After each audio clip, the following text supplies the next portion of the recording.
como dice el cartelito. La idea de este encuentro tiene que ver con dos cuestiones. Una, con un seminario de extensión que venimos realizando en el marco de la Facultad de Trabajo Social, seminario de extensión con distintas charlas y encuentros que hemos ido realizando todos los lunes en este horario, y a eso nos sumamos a la tercera semana de la Economía Social y Solidaria, que organiza la RUES, que es la Red Universitaria de Economía Social y Solidaria, que desde la Universidad de La Plata, a partir del Consejo Social, se van a generar una serie de encuentros, y donde nosotros como seminario, digamos, planteamos esta posibilidad de sumarnos y hacer puente, digamos, entre el seminario y esta semana de la Economía Social y Solidaria.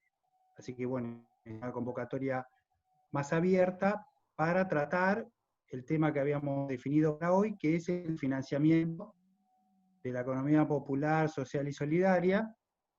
La idea es trabajar 3 presentaciones distintas. Una primera presentación que tiene que ver sobre las monedas complementarias, que la va a dar Tomás Ríos, que ha hecho algún trabajo, alguna indagación con otros compañeros sobre el tema.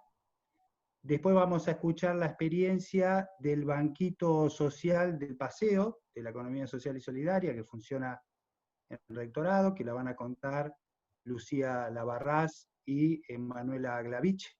Ellas, bueno, van a contar un poco cómo ha sido la experiencia de trabajo que han realizado y que siguen realizando, digamos, a partir del paseo.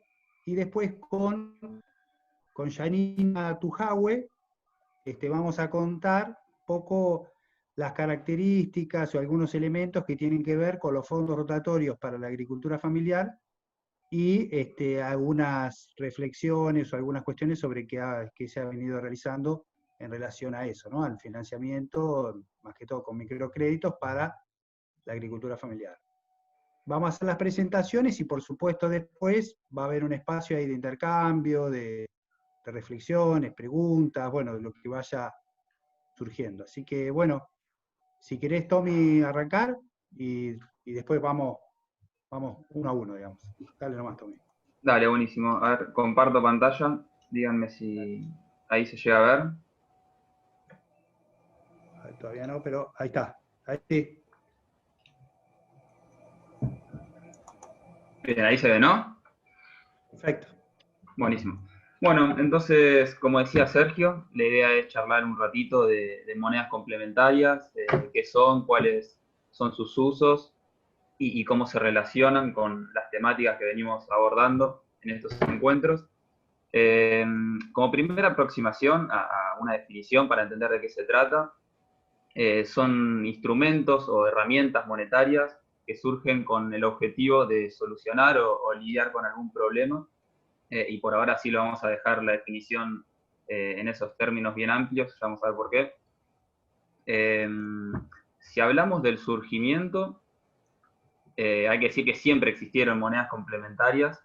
Estamos refiriéndonos a una moneda adicional a la moneda de curso legal de un país o de un lugar cualquiera, y hay que subrayar en complementarias porque en ningún caso se busca que la moneda esta sea un sustituto de la moneda de curso legal, sino que justamente complemente ciertas funciones que ya tiene la moneda.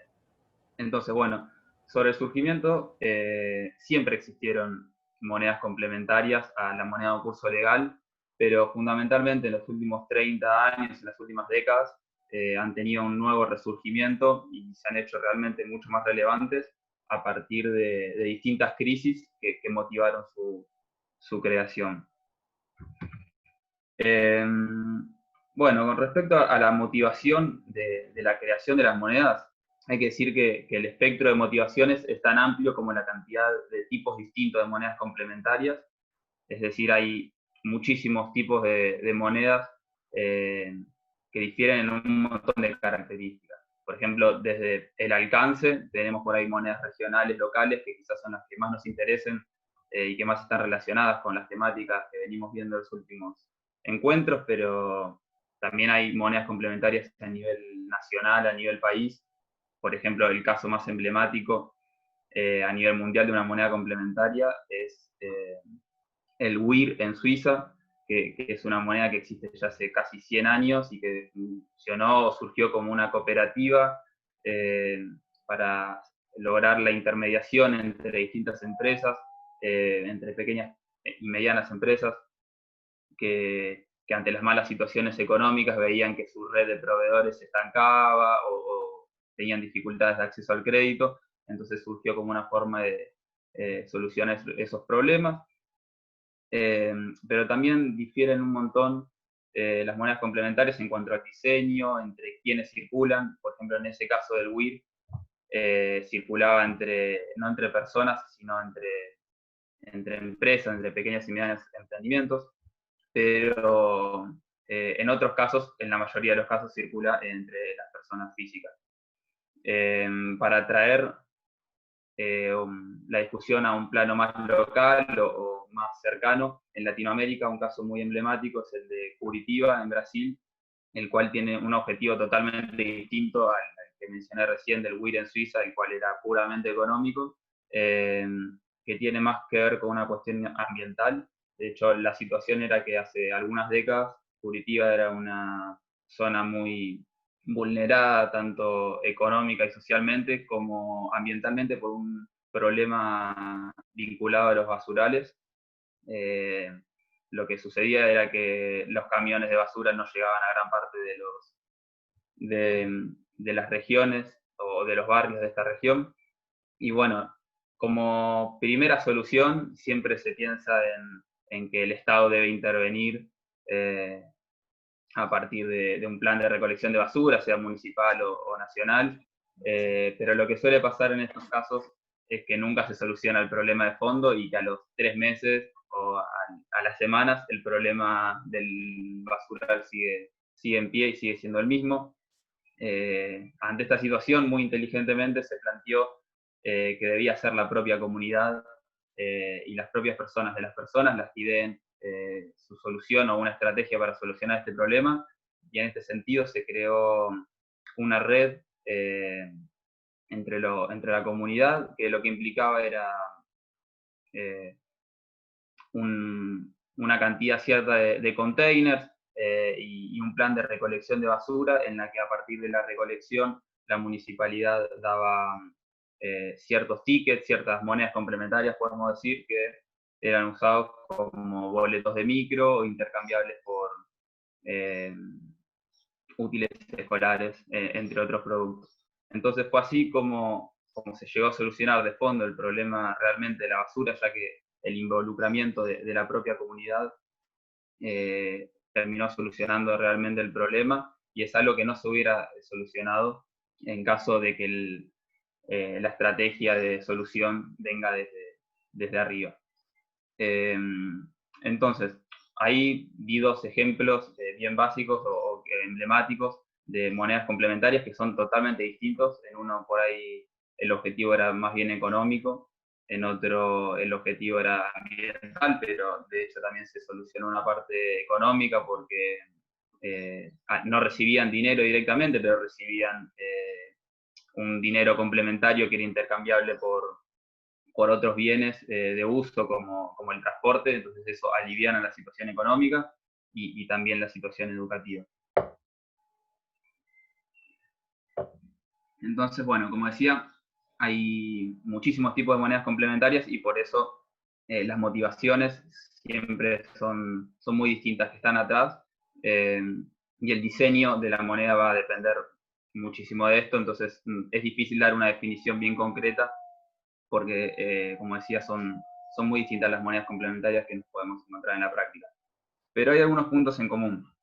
En especial, cuando hablamos de monedas sociales, hay una concepción que está detrás de que el sistema monetario actual no es neutral, es decir, no trata a todas las personas con rendimientos por igual, y una forma, por ahí, la más básica de ver esto es a través de las tasas de interés que recibe cada estrato social o cada tipo de emprendimiento, y nos referimos a que siempre las personas con menores recursos o los emprendimientos con menores recursos acceden a un financiamiento, si es que lo acceden, mucho más caro que a una empresa o persona que ya tiene los recursos, y esto perpetúa las diferencias económicas.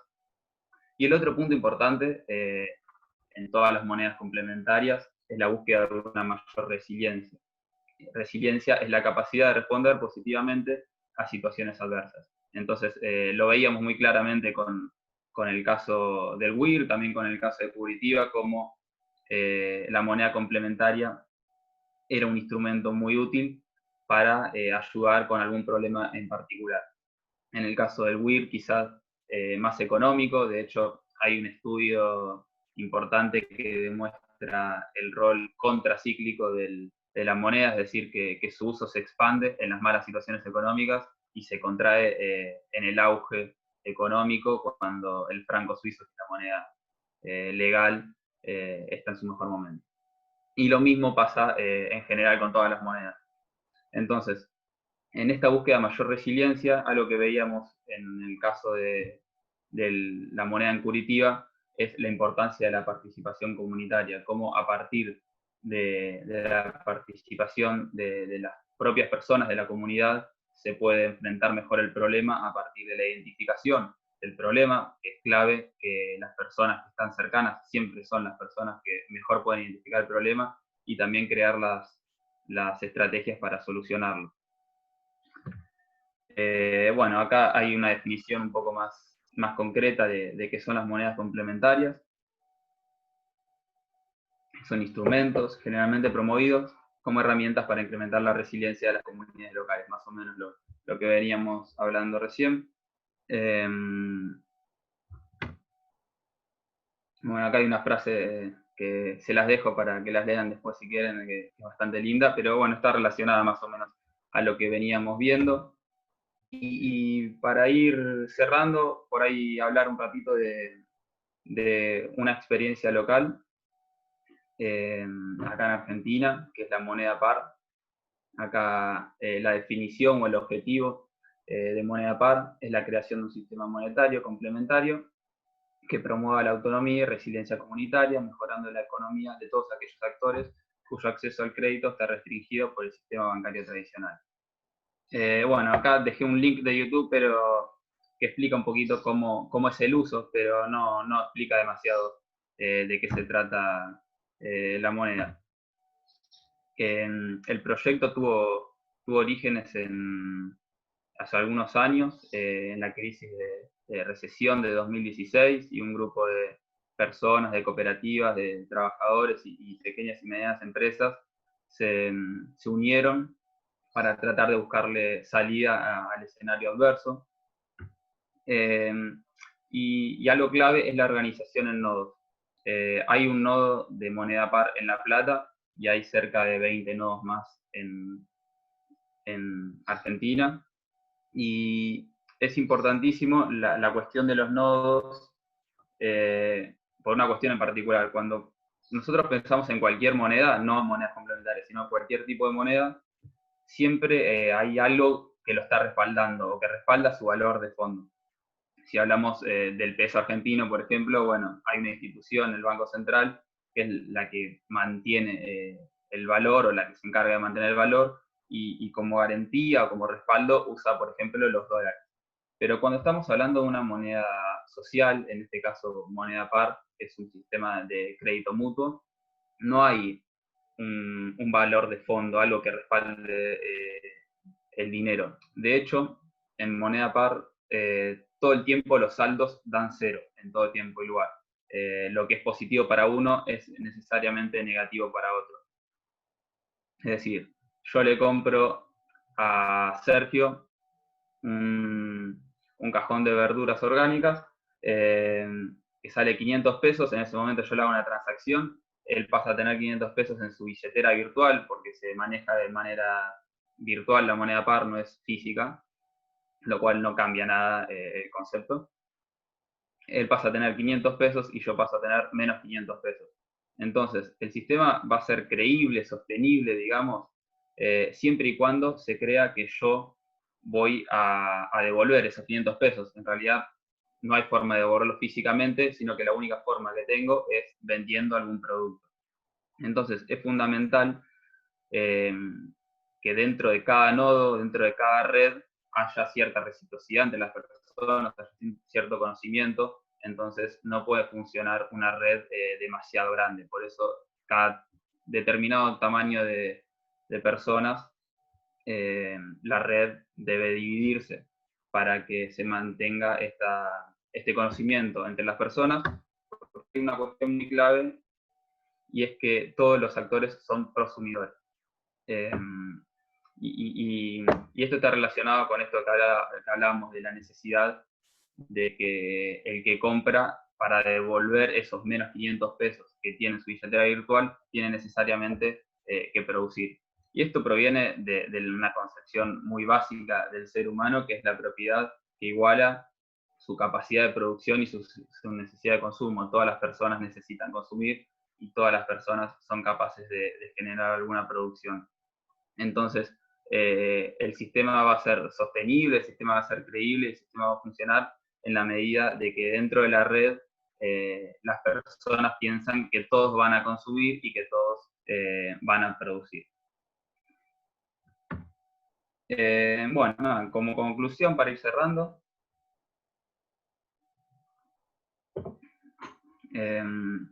la resiliencia proviene de la diversidad en la distribución de la toma de decisiones.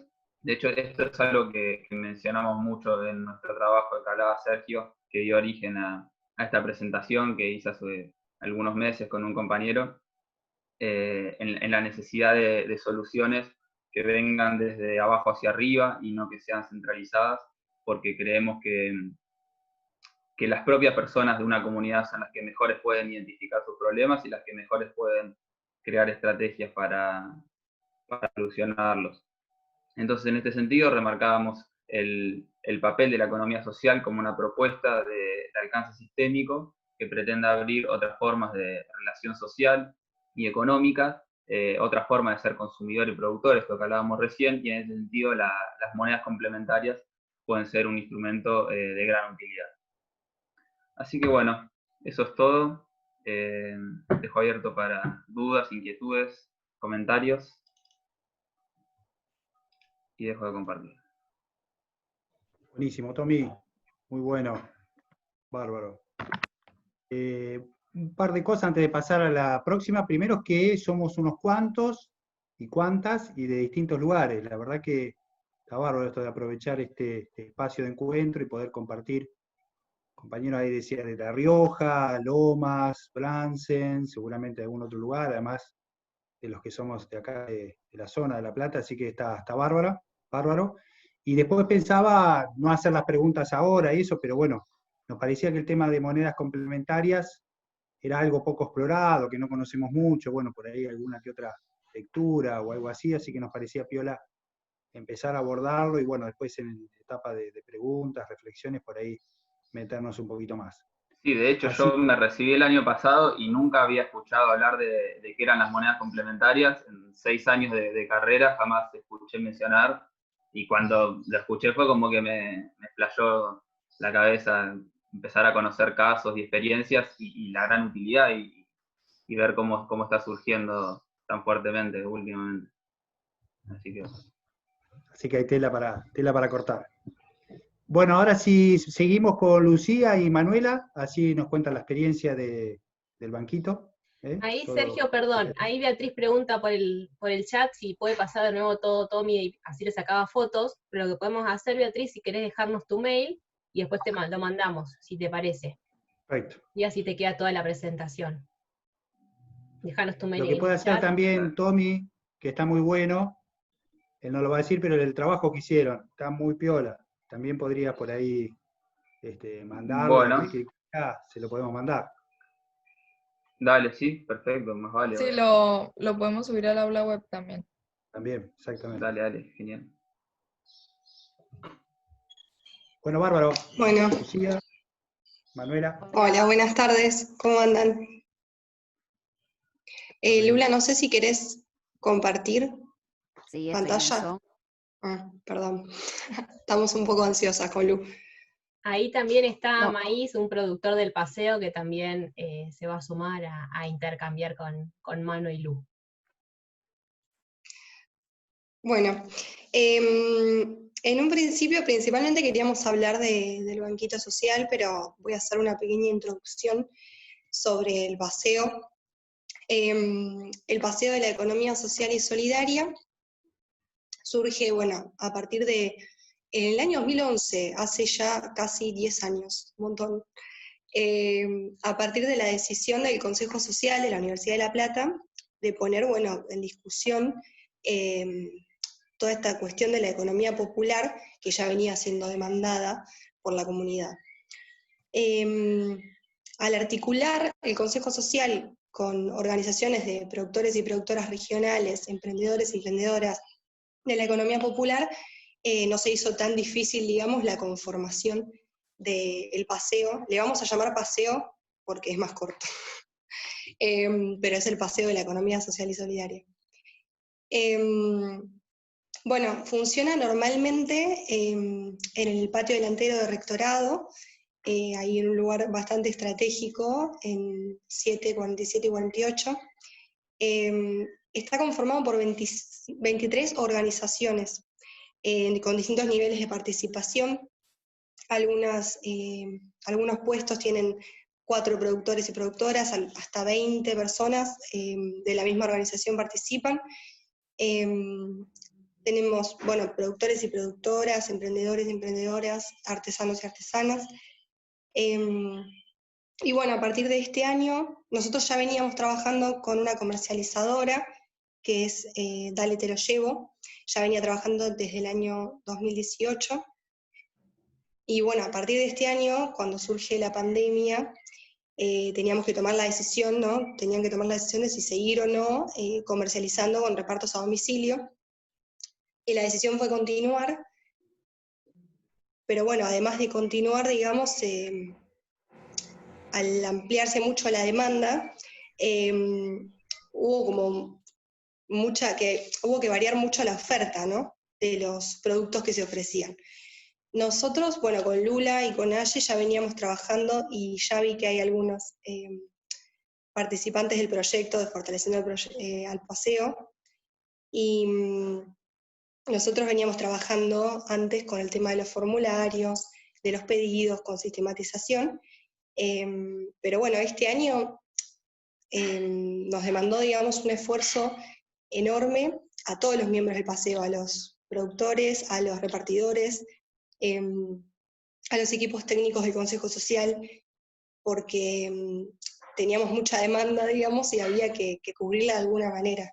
Y si bien que la demanda haya aumentado, estuvo bueno porque se pudo como visibilizar más la economía social y el paseo en sí, pero la realidad es que lamentablemente los ingresos de nuestros productores y productoras mermaron con la pandemia en sí, con la crisis de la pandemia. Así que bueno, a partir de ahí surge la idea del Banco Social, que lo va a contar un poco mejor Lula.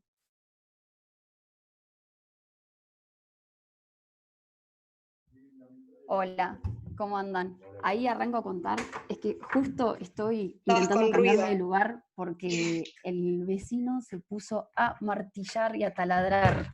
No sé dónde ponerme para que no se escuche, no sé si se me va a escuchar bien. Ahí se te escucha bien, Lu. Sí, es que justo ahora paró.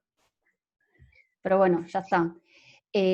Bueno, voy a arrancar a contarles la idea que surgió con todo esto que comentaba Manu, y a raíz como de la coyuntura actual, lo que se propuso fue generar un fondo común, y a través de ese fondo común, producto de la ganancia que se obtuvo durante estos meses de pandemia con lo que se generó con la comercializadora Dale Te Lo Llevo, fue...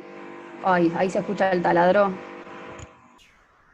No sé, no, insólito, justo ahora. Bueno, la idea era generar, a través de ese fondo común, generar una especie de microcréditos y repartirlo y ofrecerlos a los distintos productores que conforman el paseo. Lo primero que se hizo fue comentarle todo esto a los productores y tratar de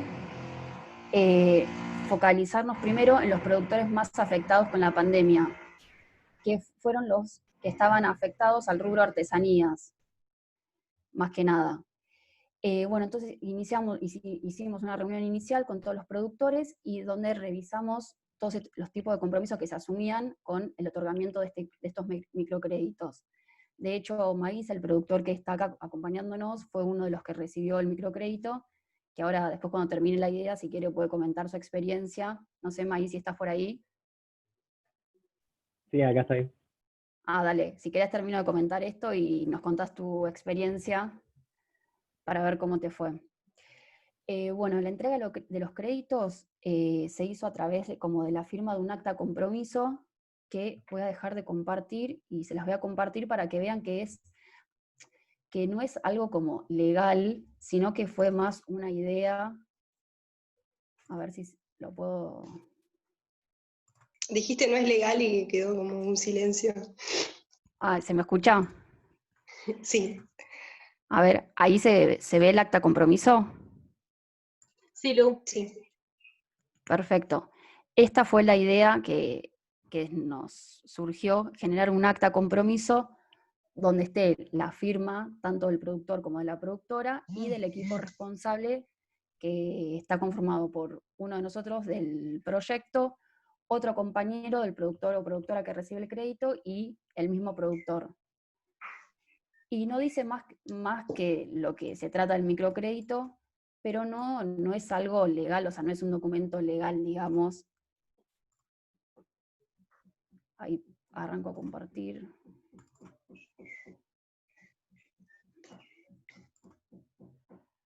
Ahí está. Bueno, luego de la firma del acta compromiso, conformamos los grupos de seguimiento, que estaban conformados, como mencioné anteriormente, por uno de nosotros del proyecto, uno de los productores, compañero del productor o productora que recibe el microcrédito, y el mismo productor.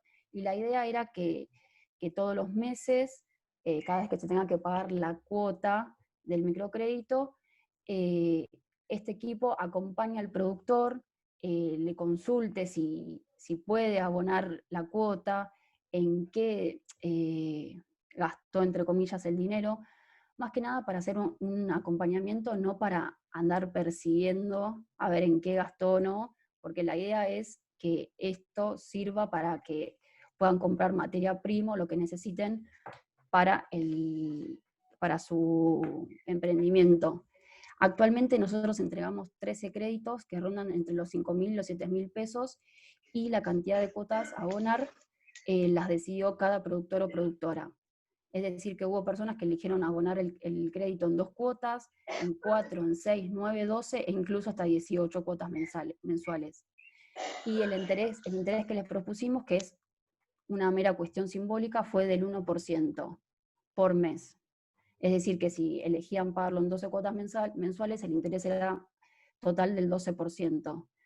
Pero también nosotros incluimos como ideas de pago adelantado de cuotas y que ese mes no paguen el interés, se adelantaban cuotas, porque la idea es que el dinero circule y que los productores que no pudieron tomar este préstamo, a medida que vamos recolectando el dinero de las cuotas, se les puede ir otorgando préstamos a otros productores y productoras que no accedieron como a esta primera ronda.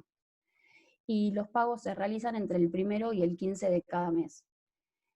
Y algo importante fue que esta idea surgió y la implementamos en el mes de junio y les dimos como 60 días de gracia para que arranquen a abonar el préstamo.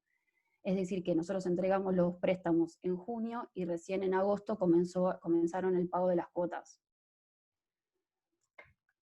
Y ahora estamos por la 4ª cuota, ¿no? Manu, Sí. ya vamos por la 4ª. Sí, sí.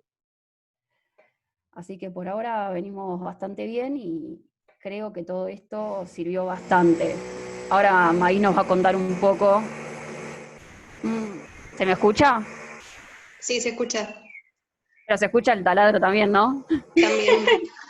Fuerte y claro.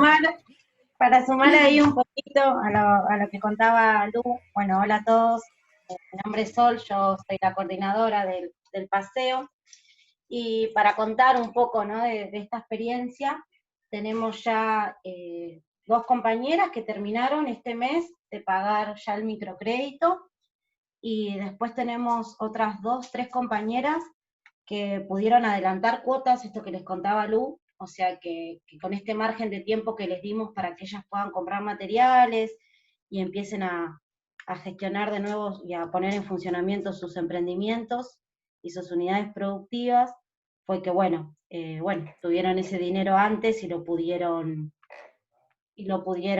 devolver.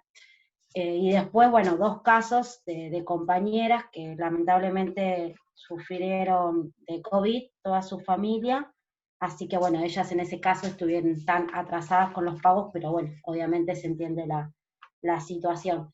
Pero para contarles un poco, ¿no? Esto que decía Lu, de que es ilegal y todo eso, se trata de esto, ¿no? De que realmente es un acuerdo de palabra, que la idea es acompañarlos y entender que tampoco la ayuda es demasiado, son 5.000 pesos, tenemos compañeros que lo han usado para pagar impuestos, para pagar medicación, porque esto nos agarró todos en una situación no prevista, que tengan que dejar de trabajar, todas las ferias donde ellos estaban cerraron, y nada, quería sumar eso a la actualidad.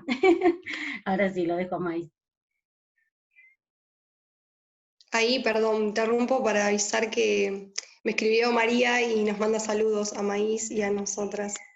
María es una de las productoras del paseo que está en lo de Bea, me dijo. Así que no sé. Perfecto. Ya Yo estamos. quería, como para cerrar...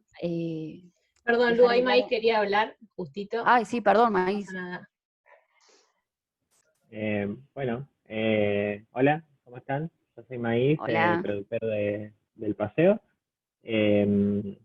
Hago comida vegana. En el paseo tenía un puestito en el que hacía la comida en el momento. Y lo que decía acá la compañera de que nos tuvimos que reacomodar, empecé a hacer distintos productos que podía ofrecer congelados o conservados en la heladera, en potes, demás lo que antes ofrecía directamente en el plato. Y de la parte del microcrédito, en ese momento, para poder pasarme a una nueva forma de producción, necesitaba más espacio en el freezer, y estaba viendo la posibilidad de comprarme uno, y el microcrédito me ayudó ahí a terminar de poder comprar uno nuevo, grande, funcional, para poder adaptarme a esa forma de trabajo. Y ahora todavía lo estoy pagando, se me hace re fácil pagarlo porque fue en las cuotas que me pude elegir para que me quede cómodo.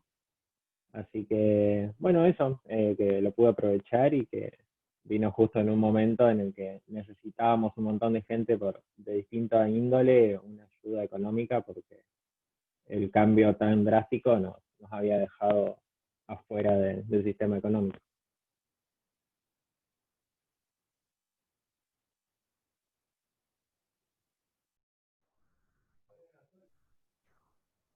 Eso. Perfecto. Bueno, quizás como para cerrar, no sé, Lu, si querías decir algo más, o Maíz, si querían decir algo más, pero yo quería comentar nada más porque la idea es que funcione como un círculo, o sea, que a medida que ellos vayan pudiendo pagar las cuotas, ese dinero siga quedando como fondo para volver a prestar a otros productores y productoras y que vaya circulando. Y yo creo que lo más importante es que es la confianza que se tienen entre los productores mismos, y de saber digamos, que es una ayuda para ellos, pero que también es de ellos la ayuda, o sea, la generaron ellos para ellos. Nosotros solamente como que coordinamos, digamos, para que la logística para que funcione. Pero eso creo que es importante destacarlo. Sí, totalmente. Todos los tomadores del préstamo, todos los emprendedores que pudieron acceder, son conscientes que con el pago de las cuotas, o si se atrasan en un pago, o lo que ocurra, están perjudicando a otros compañeros. Entonces, todo este sistema del microcrédito que otorgamos se basa en eso.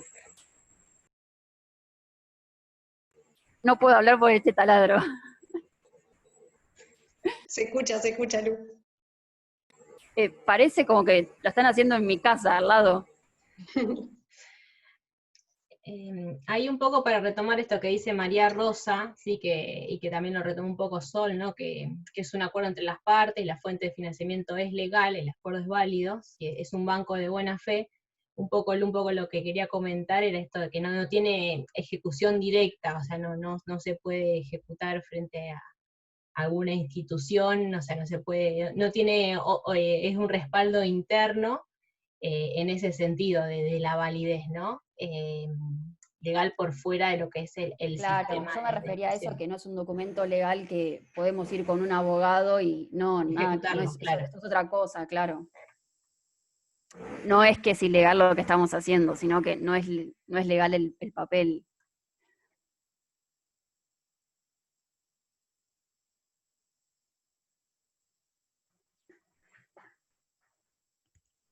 Manu, ¿vos querés agregar algo más?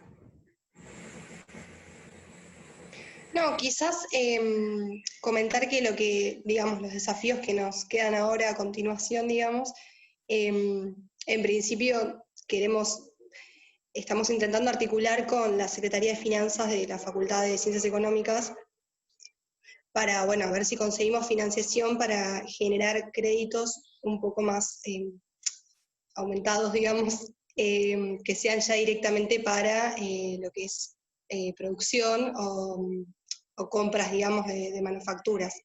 Pero todavía no está definido, digamos. Es lo que nos queda para trabajar a continuación. Estamos en tratativas y tratando de que salga algo a través de la Secretaría de Finanzas de la Facultad de Económicas, pero bueno, ahí sí sería como todo más legal, entonces lleva tiempo armar todo eso. Pero bueno, la idea es que para el año que viene salga o se pueda hacer algo. Y nos gustaría también que en algún momento se pueda replicar en las otras ferias de la red de ferias de la universidad, digamos. Pero bueno, eso es a futuro, ¿no? Por ahora estamos trabajando para eso. No sé si algo más o si alguno tiene preguntas.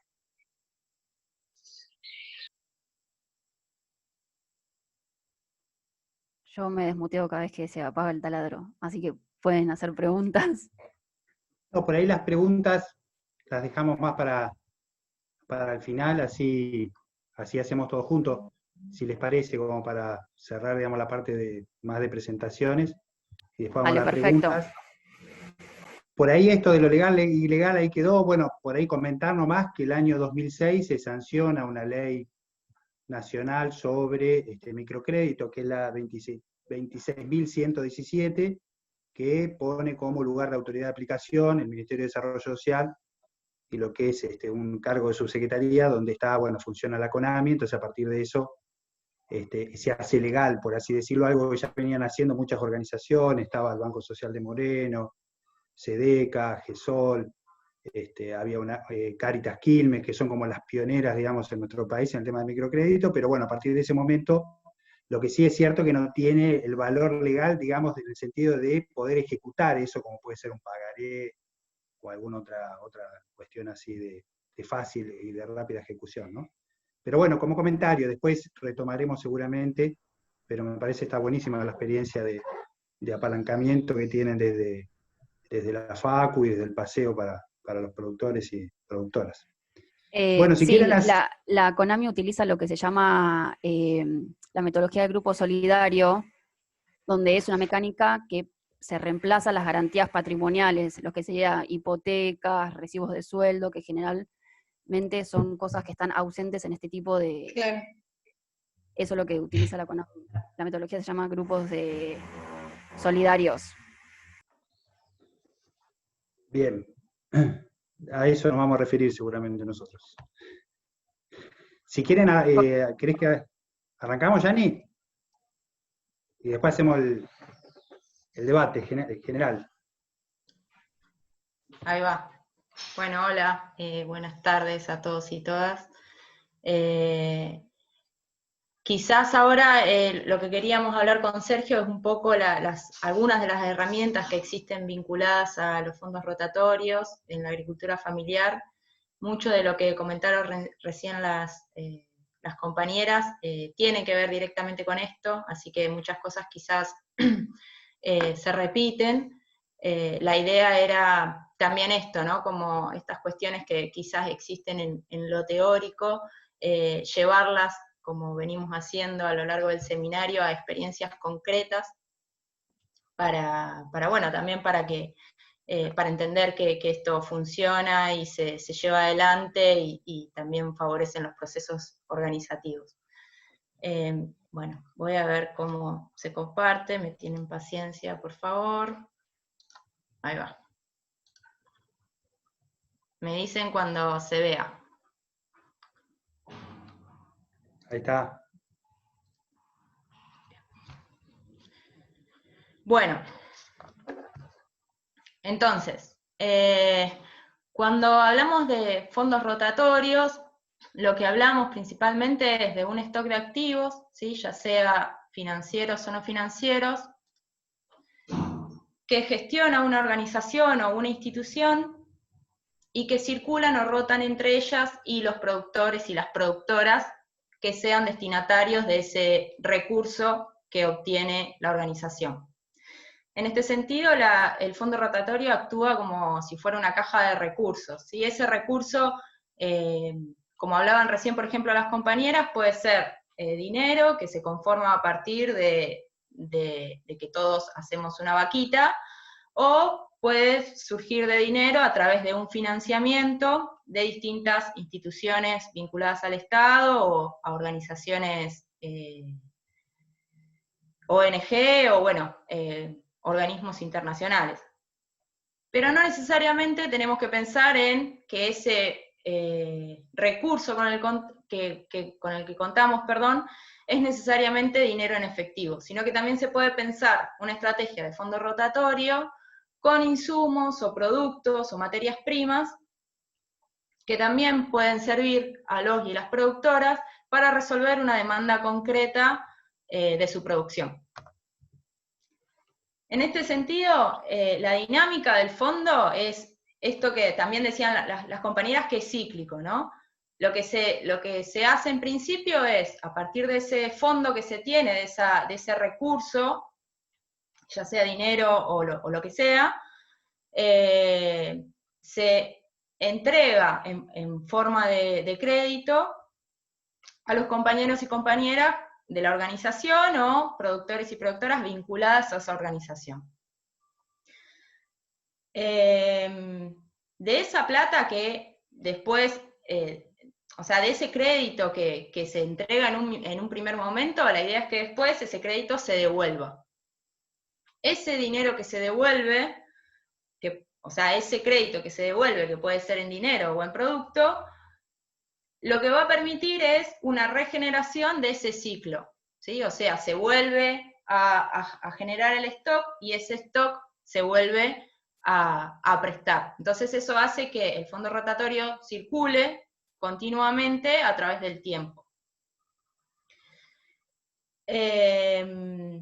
Parte de esos recursos, obviamente, van a servir para solventar gastos de gestión, ¿sí? Pensemos que, por ejemplo, en el caso del Banquito Social, del Banco Social que hablaban las compañeras, quizás quienes gestionan o ayudan o acompañan ese proceso es la universidad, pero puede haber otros ejemplos y otras experiencias donde sean las propias organizaciones quienes necesitan de distintos recursos materiales, operativos y hasta personas dedicadas a esa gestión que van a necesitar como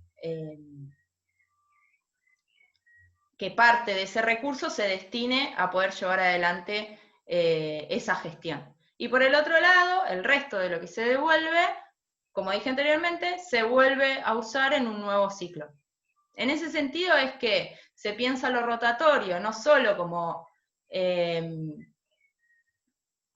desde la utilidad de volver a generar el ciclo de préstamo, sino que también se lo piensa desde lo solidario, digo, ¿no? Esto que decían las compañeras recién de que si yo devuelvo o no devuelvo ese crédito, va a posibilitar que otros compañeros y compañeras puedan acceder nuevamente a un crédito, o que yo mismo, que ya accedí una vez, pueda acceder otra vez a ese crédito y continuar con el fondo rotatorio. Por lo general el fondo rotatorio o esta herramienta se utiliza a nivel local, ¿sí? Porque como hablaban también recién las compañeras, no hay una cuestión normativa legal que lo ampare, digamos, sino que tiene que ver con otros lazos y otros vínculos que se generan, que tienen que ver con la confianza, con la solidaridad, con la participación, con el fortalecimiento de los lazos que se generan entre organizaciones o entre organizaciones y grupos de productores. Por lo que necesariamente tiene una llegada o una escala local, ¿sí? Porque al ampliar eso sería como bastante más difícil la dinámica de esta herramienta en particular.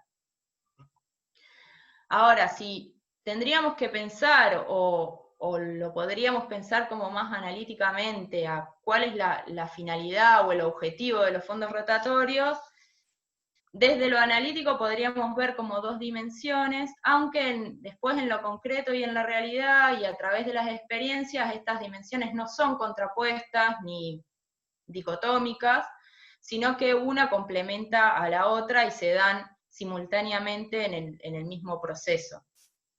Una tiene que ver con la misión de brindar servicios financieros a personas, trabajadores, productores y productoras, que se encuentran fuera del sistema tradicional no solo de crédito, sino de poder acceder a determinados insumos y productos. Entonces, en este caso, el fondo rotatorio actuaría con una finalidad de un fin en sí mismo, ¿sí? La finalidad sería dar respuesta a esa demanda concreta de poder acceder a un sistema diferente al tradicional. Pero por otro lado, también lo que se busca y lo que se pretende con el fondo rotatorio es que no pensarlo como una finalidad en sí mismo, sino como una herramienta que permita el fortalecimiento organizativo. Es cierto que ese fondo rotatorio va a dar una respuesta concreta vinculada a lo productivo y a lo económico, o a lo económico, pero también permite hacia adentro de la organización valorizar y poner en cuestión otros vínculos que no solo tienen que ver con lo productivo, ¿sí? Que tiene que ver otra vez, repito, con la confianza, con las relaciones de confianza, con la solidaridad, con cómo se fortalece esa organización a través de un fondo rotatorio como herramienta, digo, porque el fondo rotatorio también permite la participación de todos los compañeros y compañeras que forman parte de la organización o que forman parte de ese fondo rotatorio, permite también una decisión democrática de cómo se va a llevar adelante ese fondo rotatorio, permite también el encuentro, ¿no? Y en el encuentro, a través de asambleas o de reuniones o de lo que se decida, no solamente se va a hablar del fondo rotatorio, sino que eso también va a permitir y posibilitar que se pongan en cuestión y se pongan sobre la mesa otras demandas que quizás sin ese encuentro quedan como invisibilizadas o no puestas en tensión. Ahora, pensar ese fondo rotatorio, más allá de la finalidad, del objetivo que tenga, me parece que es como, en este sentido, hay que pensarlo y entenderlo en el contexto de las organizaciones que lo llevan adelante, ¿sí? Y esto lo voy a retomar un poquito más adelante, pero no es lo mismo pensar en una organización que, por ejemplo, ya trabajó con microcréditos a otra que no lo hizo nunca. No es lo mismo pensar en organizaciones que tienen aceitado cuestiones de asambleas y participación y experiencias vinculadas a cuestiones grupales, a otras organizaciones que no lo tengan. Entonces, bueno, siempre entender a los fondos rotatorios en el contexto de las organizaciones y no pensado como una receta de cómo llevar adelante las cosas, algo como más encorsetado y armado y bajado más verticalmente, sino por el contrario, que sea algo también construido en la realidad del contexto de las organizaciones. Bueno, entonces, hasta acá poco lo que dijimos fue pensar a los fondos rotatorios como una herramienta que gestiona las organizaciones, ¿sí? Desde el territorio y para el territorio, digamos, ¿no? Desde el ámbito local. Su fuente de financiamiento principalmente proviene del Estado, de las de ONG nacionales o cooperación internacional, pero también puede provenir, como hablaban recién las compañeras, de un fondo común que se genera en un grupo de productores y productoras, o un fondo que tenga una cooperativa en relación a, y que decide destinar a eso. Digo, no necesariamente tiene que ser un subsidio o un financiamiento estatal o institucional. Bueno, ahí vuelvo a repetir, ¿no? Lo que se transfiere en forma de crédito puede ser dinero en efectivo, como productos e insumos. Después vamos a ver en los ejemplos, por ejemplo, compras comunitarias y colectivas de alimentos o insumos, o botiquines sanitarios. Pueden ser otros ejemplos que no tienen que ver con el dinero, directamente, digamos. A su vez, el fondo rotatorio no solamente tiene que ver con este recurso y esta herramienta de financiación, sino que a su vez viene de la mano de capacitaciones, asistencia técnica, acompañamiento a los productores y productoras.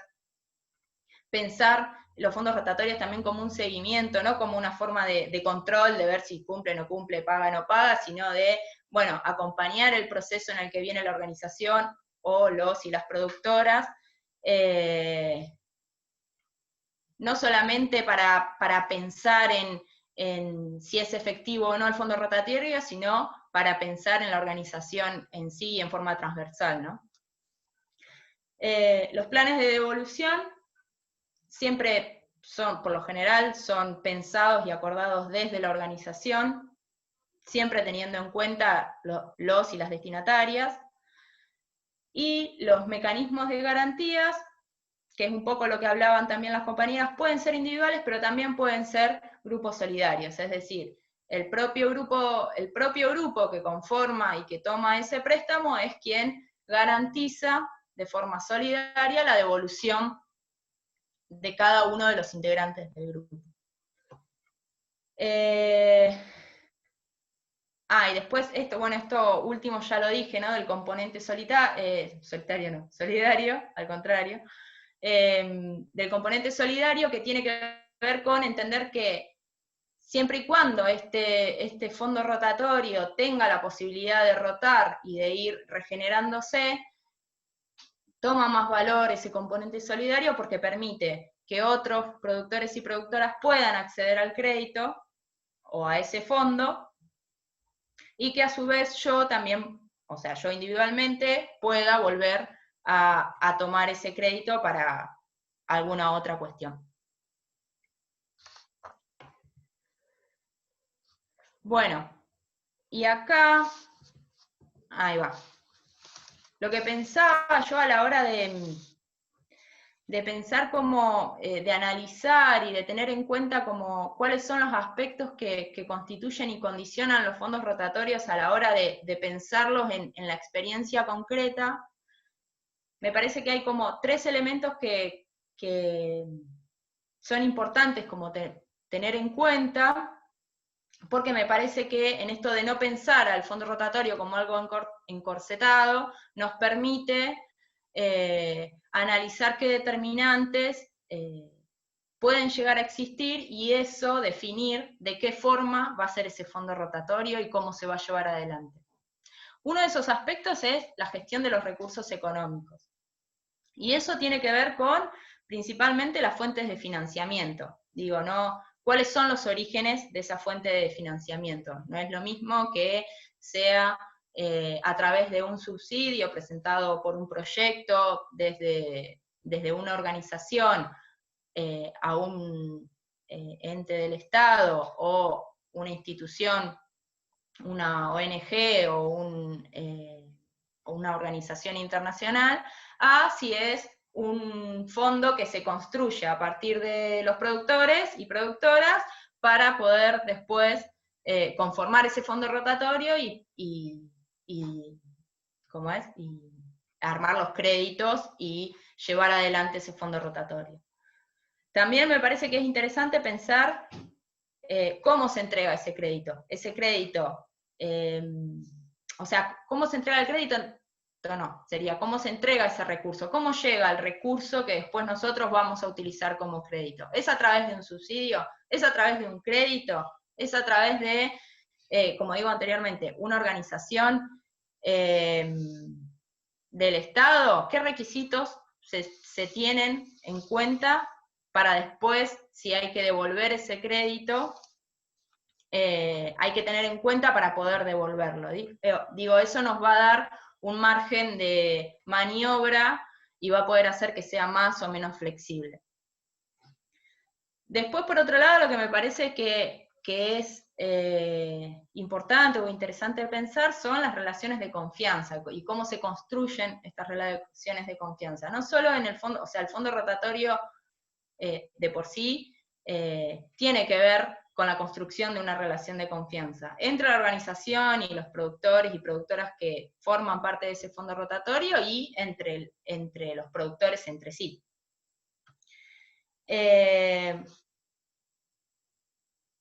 Ahí me parece que pensar lo que decía hoy, ¿no? Las relaciones de confianza en relación a que contribuyan a la construcción de valores de solidaridad, de cooperación, de compromiso, de responsabilidad, que esos valores, cuánto se vienen trabajando, no solo con un fondo rotatorio, sino con otras herramientas que fortalezcan la organización, también nos van a hacer pensar de qué forma podemos llevar adelante un fondo rotatorio. Y por el otro lado, y por último, las capacidades operativas. Me parece que también es otro factor que es bastante interesante tenerlo en cuenta también a la hora de pensar cómo armar un fondo rotatorio, y tiene que ver también con las experiencias y las habilidades que posee la organización a la hora de llevar adelante fondos rotatorios, ¿sí? Esto de si tuvieron experiencias previas, si no, si es un grupo que se conoce y comparte a través de asambleas o de reuniones, encuentros que posibiliten la participación y favorecer y consolidar las relaciones de confianza.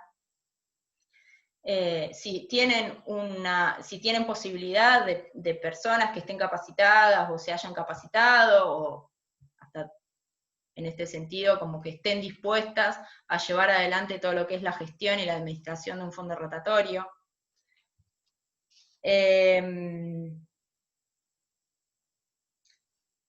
Bueno, hasta ahí a mí me parece como que estas tres cosas son como los determinantes o las cuestiones que deberíamos como tener en cuenta a la hora de pensar en fondos rotatorios. Ahora, si hablamos en lo concreto, en qué experiencia, al menos desde mi lugar como estudiante y como graduada de la UNLP, formé parte, me parece que podemos pensar como, bueno, por un lado los microcréditos, ¿sí? Que los microcréditos es como hablaron las compañeras recién, eso sí, es un crédito en dinero efectivo, pero también existen otras formas de poder llevar adelante un fondo rotatorio que no necesariamente tiene que ver con el dinero en efectivo. Y de eso, de las dos experiencias que yo les quería contar un poco, es la creación de botiquines sanitarios veterinarios y la compra conjunta de alimentos. Ambas cuestiones son como, al menos en las producciones pecuarias, que es en las que al menos yo participé, tienen un valor como muy importante porque implican un porcentaje muy alto de todos los costos que tiene una producción. Entonces, poder buscar una herramienta que facilite el acceso a esos recursos, obviamente va a dar respuesta también a una demanda y a una problemática concreta de los y las productoras.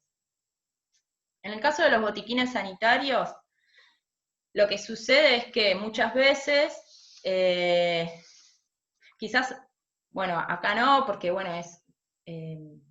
aunque se podría pensar, ¿no?, en las organizaciones del periurbano, el acceso a los medicamentos, sobre todo en comunidades más rurales, es difícil. Hablo de medicamentos para la producción animal, ¿no? Es difícil por las distancias y por los costos, y porque muchas veces las producciones son tan pequeñas que comprar un medicamento implica que uses solo una porción, un par de dosis, y después no lo uses más. Entonces, bueno, ese medicamento se termina venciendo, no se le da la utilidad que se le podría haber dado. Como respuesta a todo esto, lo que se piensa es, bueno, se arma un botiquín en común, digo, esto también en forma participativa entre los y las productoras, pensar cuáles son, ¿no?, como los medicamentos indispensables que sí o sí tengamos que tener, un desparasitario, por ejemplo, que sí o sí es una práctica que se hace al menos 2 veces al año. Estoy recordando cosas de veterinaria que son un montón, así que Sergio ahí, felicitame. Pero digo,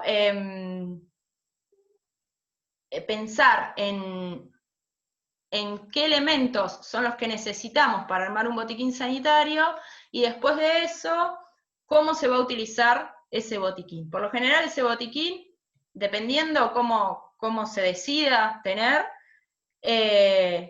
puede como pensarse en que lo tenga una sola persona y ese sea el encargado de estar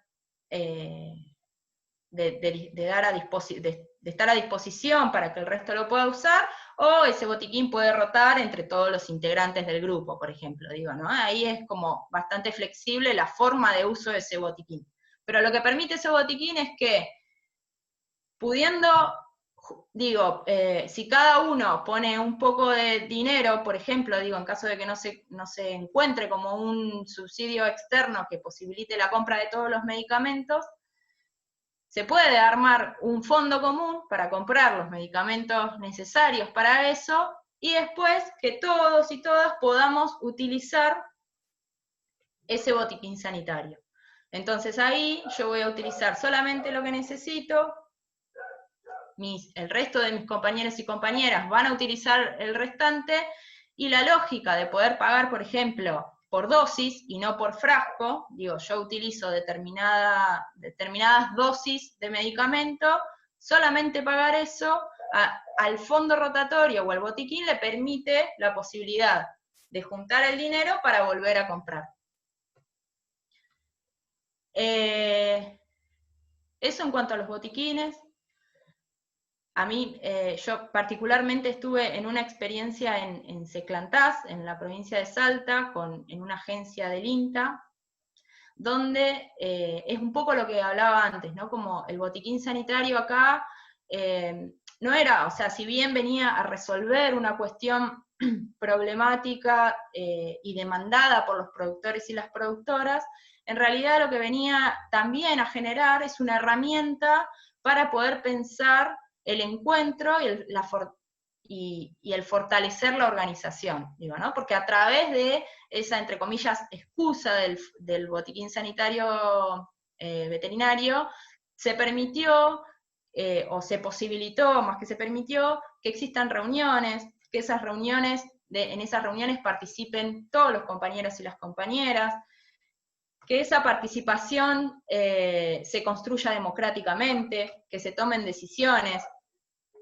que permita, además de pensar, bueno, hoy el problema son es que no está el medicamento. Bueno, después el problema va a ser quién aplica ese medicamento, digo. Entonces, atrás de eso vino un acompañamiento desde el INTA, en este caso, en acompañar y capacitar para que ellos mismos puedan aplicar ese medicamento en determinadas situaciones, siempre acompañados por un técnico, pero que también le den esa autonomía a la hora de poder llevar adelante sus producciones, ¿no? Sobre todo en contextos de comunidades rurales quizás más alejados de los ámbitos urbanos, ¿no?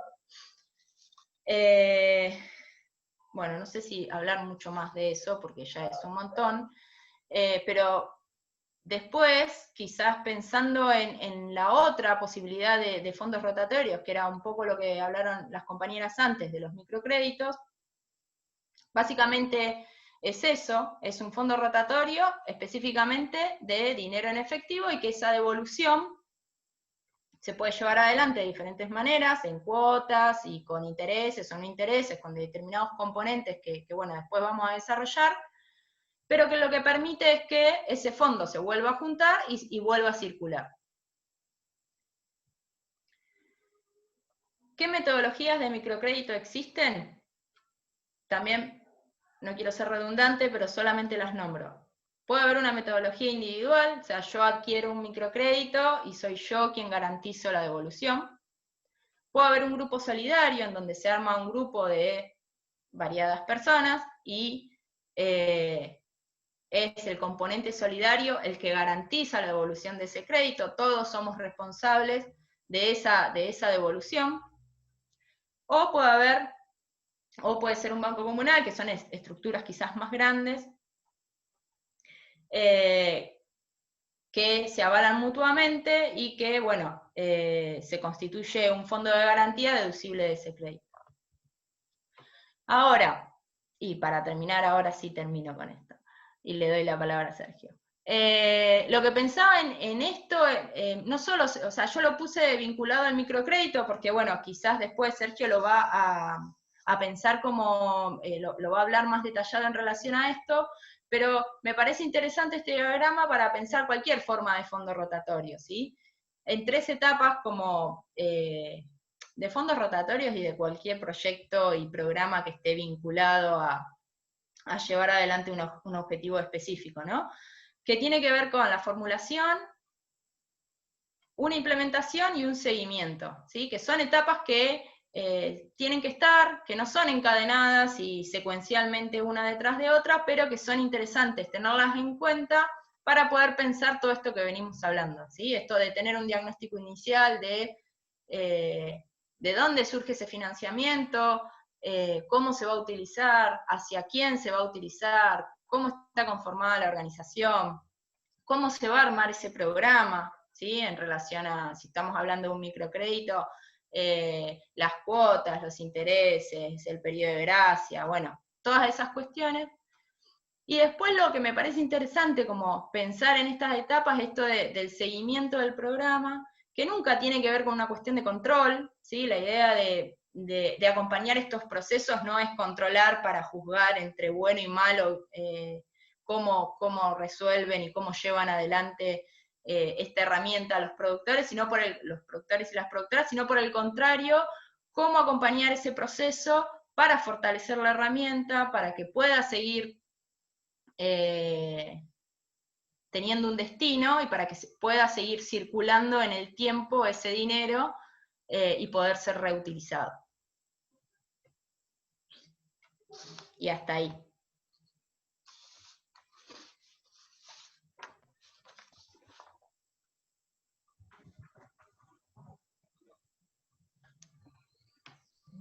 Sergio. Yani, dale, si querés sacate la compartida. Perfecto. Yo voy a usar muy poquito como para tirar algunas cuestiones. Por ahí no tanto del Power, pero sí para compartir para algunas impresiones que tienen que ver con la experiencia y en función de todo lo que se habló, tanto las compañeras con el tema del paseo, como Yani en función de los fondos rotatorios para la agricultura familiar. Por ahí, una primera cuestión que me parece que es como central en ver quién lleva adelante esa propuesta de fondo rotatorio, de microcrédito, ¿no? Si son organizaciones de apoyo, como el caso de el paseo, como lo que fue, digamos, nuestra experiencia del 2005 hasta el 2011, 12, que era el Banco Social de Agronomía de la Universidad de La Plata, donde eran organizaciones que prestábamos este servicio, por así decirlo, de microcrédito, ¿no? Con diferentes modalidades. Claramente nosotros siempre trabajamos la garantía solidaria, similar a lo que era el Banco Popular de la Buena Fe, pero no esa misma forma, sino algo distinta, porque no eran 5 productores o 5 productoras, sino que se establecían más territorialmente, de acuerdo a la localidad, se hacían productores del peligro, bueno, grupos de productores que eran más amplios, algunos tenían 10, algunos tenían 8 integrantes, familiares, hombres y mujeres, varones y mujeres, pero siempre este planteo de esa organización que presta este servicio de microcrédito. Y la otra, digamos, característica de la otro tipo de organización es la misma organización, la misma asociación de productores, la misma organización de la economía popular, que se autopresta, ¿no? Que recibe un financiamiento, en el caso de la UTT, el MTE, Nueva Esperanza, San Roque, cualquier organización, digamos, que recibe un financiamiento y genera un sistema de microcrédito que lo trabaja para sus necesidades. De alguna manera nosotros, de la experiencia que tenemos, hemos trabajado de las dos maneras, ¿no? Una primera forma que tuvo que ver con esto, que le decíamos, el Banco Social de la Universidad de La Plata, que arrancó allá por el 2005 y seguimos hasta el 2011-12, donde nosotros nos organizamos como promotores de ese sistema de microcrédito, íbamos a las distintas quintas con grupos de crédito, de garantía solidaria, y ahí se hacía la cobranza, se otorgaban los créditos, se discutían, digamos, se hacía de alguna manera lo que llama el Banco Popular la vida de centro, una vez por mes, nos juntábamos, debatíamos los problemas relacionados con el financiamiento, y también con algunos otros elementos, y bueno, avanzábamos con diferentes alternativas, ¿no? Y por otro lado, tuvimos la experiencia en el 2017-18, que todavía continúan los compañeros, con haber de alguna manera trabajado con 3 organizaciones, que fueron San Roque, Tierra Fértil y API, 3 organizaciones de productores familiares, donde se le otorgan fondos de microcrédito, en ese momento fueron 200.000 pesos, y ellos, digamos, generaron un sistema propio de crédito, y donde 2 compañeros y compañeras productores eran los que eran los promotores, los que de alguna manera construían las reuniones, definían la forma de pago, iban haciendo el seguimiento, bueno, un sistema que me parece que es muy interesante, digamos, cuando están dadas las capacidades, esto que de alguna manera se fue nombrando, ¿no? Una organización que por ahí se inicia tiene otras prioridades. Ahora bien, cuando esa organización plantea que el financiamiento es muy importante, me parece que apalanca fuertemente los procesos internos que se da a esa organización. Entonces, ahí tenemos como 2 maneras distintas, que las 2, no hay una mejor que la otra, ¿no? Sino que las 2 claramente se manejan de otra manera, pero tienen las 2, que me parece que es el eje central, de para qué sirve esto, para qué sirve un sistema de microcrédito, para qué sirve un fondo rotatorio. Bueno, es un instrumento, una herramienta de fortalecimiento organizativo, digamos. Nosotros siempre los planteamos desde ahí, ya sea como una organización de apoyo que desde fuera, entre comillas, intenta fortalecer o promover la organización de determinados grupos o de organizaciones ya conformadas, o digamos que una organización toma el microcrédito como propio y arma su sistema de crédito. Ahí, digamos, ¿qué quiere decir esto? Herramienta o fin. Bueno, ahí aparece muy fuerte, por ejemplo, algunos de los elementos centrales, como es el tema del repago y la tasa de interés, ¿no? Pues si uno mira las organizaciones que tienen una visión más financiera, ¿no? Ha habido varias y más las que estuvieron en la última etapa en desarrollo social, digamos, lo que fue todo el gobierno de Cambiemos, uno mira que ahí está muy claro, el tema es la tasa de interés, que la tasa de interés del crédito pueda financiar la operatoria y los gastos que tiene esa organización de microcrédito, y que en realidad el microcrédito pasa a ser un negocio, por así decirlo. Hay muchísima gente, porque en realidad se dice que el 2% de la economía popular o el 3% tiene acceso al crédito, entonces habría un 97% que es parte de ese mercado disponible. Entonces no importa la tasa, sino cómo llegamos a ese mercado. Un poco es la visión, digamos, financiera que se tiene desde hace mucho tiempo, no solo en Argentina, sino en el resto de Latinoamérica, mientras que lo demás, decíamos acá, el tema es el microcrédito que llegue como un instrumento de apalancamiento, donde si hay alguna tasa tiene que tener más que todo en cuenta que el dinero se deprecia por la inflación, claramente, y más en los últimos años, con inflación siempre arriba del 30% anual, y algún gasto que pueda tener que ver con eso, digamos, ¿no? Pero nada más que eso, digamos. Después la sustentabilidad de ese fondo deberá ser parte ya sea de las organizaciones, como planteaba recién Janina, o del Estado, o de las organizaciones y el Estado, ¿no? Este tema de la cogestión entre la acción colectiva y la política pública, ¿no? Entonces, en esa lógica, siempre hay un parteaguas que tiene que ver, bueno, con la visión del Estado, la visión de la economía popular y la visión de qué pensamos hacia el futuro. Entonces, como dos elementos centrales son estos, ¿no? ¿Qué tipo de organización son y qué tipo de finalidad pensamos? Como instrumento, como fin. Si es como fin, hay una finalidad claramente financiera, que lo llevan adelante distintas organizaciones y algunas muy grandes, ¿no? Y que tienen toda una tradición, si se quiere, en Latinoamérica. Y si es como instrumento, es construir, ¿qué es construir qué? Bueno, construir un proyecto de fondo rotatorio, de microcrédito, ¿no? Que ese proyecto de construcción tiene que ser en función de las necesidades, como decían claramente las compañeras que hablaban antes, ¿no? O sea, el paseo, o Dale Te Lo Llevo, construyó un fondo rotatorio de acuerdo a las características propias que tenía esa situación, esas características de los productores, de ese espacio de comercialización.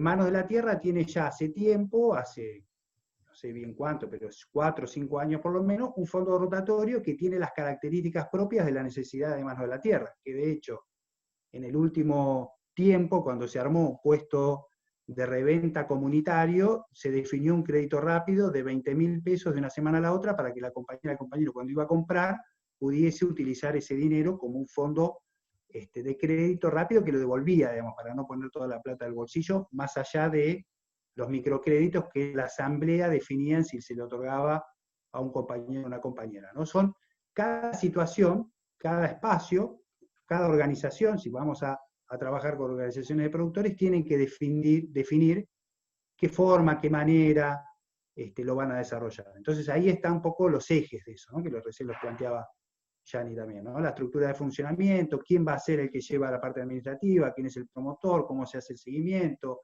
cómo se define, si se toma o no un crédito, si hay confianza o no, o cuáles son las características que haya, si hay una especie de grupo que define, si es la asamblea de productores. Bueno, todo eso tiene que estar construido, igual que los instrumentos más concretos, y esta cuestión de ver, bueno, cuáles son los instrumentos más, si se quiere, financieros, ¿no? El destino, si es para cualquier tipo de actividad, o si está más pensado para lo que puede entrar algo de inversión, la frecuencia de pago. Nosotros planteamos siempre cuando es agropecuario que haya, por ejemplo, un crédito de más largo plazo, pero no más que el ciclo productivo, o sea, generalmente se plantea un año, y también como es el sector agropecuario que tarda en producir, también hay un periodo de gracia, pero en ese periodo de gracia se plantea que existan pago de intereses para seguir teniendo ese contacto, esa discusión de qué se trata este fondo, para qué, cuál es el sentido, no perder, digamos, la ligazón, ¿no? El lugar de pago de las cuotas, nuestra experiencia fue muy mala. Nosotros cuando arrancamos en el 2005 tuvimos 2 errores graves, digamos. El primero es decirle a los productores que lo fueran a pagar a la facultad el crédito. Y el segundo, decirle, bueno, vos fijate si lo podés pagar, acá está bien, nosotros somos piolas, somos otra cosa, no somos el banco, que era cierto. Y entonces nadie fue a pagar, o sea, fue un poco que tuvimos en los primeros meses. Eso nos llevó a 2 cuestiones. Una es de hacer el trabajo claro en los lugares de vida, ¿no? La unidad doméstica, constantemente por un lado, y por el otro que la clave del repago no pasa por ser vigilante, sino por el acompañamiento, por así decirlo, ¿no? La posibilidad de estar en contacto permanente, sabiendo qué es lo que pasa, qué no pasa, ¿no? Aquel que no paga 2 o 3 cuotas y no se sabe por qué, es muy difícil.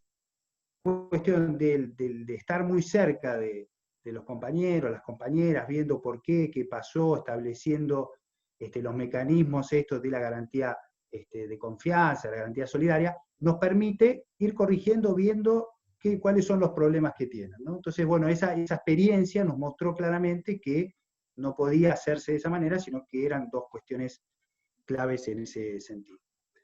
Y después, bueno, una cuestión que nos parece central, bueno, esto tiempo de evolución y garantía lo decía, es el mecanismo de garantía solidaria. Creemos que en realidad hasta ahora no hemos encontrado otro. que la cuestión solidaria, ¿no? Que la cuestión solidaria pueden ser grupos o puede ser toda la organización, ¿no? En general, cuando era esta experiencia que nosotros hicimos del Banco Social, eran grupos. Estos grupos después en un momento, también lo que tiene, digamos que no lo dijimos, que cuando estamos hablando de organizaciones de apoyo, se necesitan promotores, que esos promotores, esto es un trabajo, digamos, entonces ese trabajo hay que remunerarlos, y a veces en esto del Estado, las idas y vueltas que tiene en cuanto a las políticas, a la visión de las políticas, muchas veces ese financiamiento, la remuneración no existe. Entonces, de alguna manera, en algún momento cuando no teníamos ese acompañamiento económico, se definió hacer una descentralización de los fondos. Entonces, de alguna manera, los grupos que venían trabajando ya hacía 4, 5 años, 6 años, 3 años, se descentralizó el fondo y ese mismo grupo de productores y productoras empezaron a gestionar y a ver cómo prestaban y cobraban ese mismo dinero, ¿no? Entonces ahí, bueno, hay una cuestión de descentralización. De todas maneras, creemos que es el principal sostén o la principal forma, la garantía solidaria, en el sentido de que genera estas relaciones de confianza, las pone a prueba, busca los mecanismos para solucionar problemas de no pago, ¿no? Hay algunos problemas de no pago que son más sencillos, que tienen que ver con que alguien no pudo pagar porque tuvo un problema de sequía, inundación, viento, etcétera, pero que la voluntad está. Ahora es más complejo cuando, bueno, por alguna situación que no se sabe qué pasa, esa persona, ese compañero o compañero no paga, ahí hay que ver de qué manera se generan los mecanismos para que ese fondo no se pierda. En general nosotros vemos que en muy contadas oportunidades no sucede, pero en general la organización quiere mantener ese fondo, porque sabe que es propio, que no tiene otra forma. Hoy no existe otro lugar de financiamiento de esta manera, ágil, solidario, sin tasa de interés, que no sea esto, digamos, ¿no? Las financieras cobran muchísimo, las organizaciones como FIE, Gran Poder, o Credil, son extremadamente caras, son extremadamente invasivas, con casi personas, digamos, que si no pagás, digamos, de alguna manera casi te patotean, digamos, una situación muy compleja. Entonces, en general, todas las organizaciones y grupos quieren sostener este tipo de crédito. Y lo último, después, si quieren, vamos entrando al debate, por ahí es este tema del escalonamiento. Nosotros veíamos que era importante escalonar en los procesos de microcrédito, ¿no? Generalmente, cuando alguien se incorporaba, un productor, una productora que incorporaba a alguna organización, o cuando un grupo arrancaba, generalmente se arrancaba con un monto más bajo, ¿no? de crédito, es decir, bueno, 5.000 pesos hoy, una cosa así, y después iban, a partir de cómo funcionaba el grupo, cómo funcionaba el productor, la productora, ese monto se iba agrandando, llegaba a mayores montos. De hecho, nosotros durante 2 o 3 años tuvimos la posibilidad de conseguir otro financiamiento, que era a partir de Fuerza Solidaria, una experiencia muy interesante del Banco Provincia, un fondo que no era bancario, o sea que no pedía garantías prendarias ni hipotecarias, sino que era un fondo de alguna manera a partir de un proyecto que se presentaba, que pudimos escalar, o sea, tener un monto mayor, y se llevaron a comprar tractores, algunas viviendas desarmables, 2 o 3, digamos, se pudo ir aumentando la escala de crédito, ¿no? De hecho, hoy varios de los proyectos, hay un proyecto, por ejemplo, que lo vamos a discutir el viernes en el Consejo Social, de arraigo se llama, de senadores Raigada y Durañona, que plantea la generación de un fondo fiduciario para la compra de tierra, ¿no? La misma lógica, si se quiere, también de esta manera más solidaria, digamos. Nosotros planteamos que este esquema de lo solidario, este esquema de organización, de cogestión entre el Estado y las organizaciones, puede servir perfectamente para microcrédito, pero también puede servir para ir generando esquemas de financiamiento de mayor monto y con otros destinos. Por supuesto que también planteamos que se necesitan capacidades, se necesita formación, se necesita acompañamiento, se necesita estar muy cerca de los productores y las productoras y de las organizaciones que vayan llevando adelante este proceso. Así que bueno, plantear esto, dejarlo ahí y vamos al debate, a las preguntas, que seguramente creo que algunas en el chat ya hay, pero bueno, vayamos a eso, si les parece.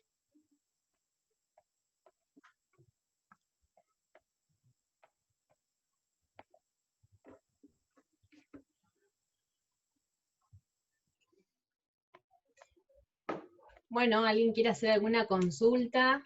Mientras tanto, Si no retomamos alguna de las del chat que venían un poco vinculadas a lo que hemos estado hablando del paseo y de los fondos.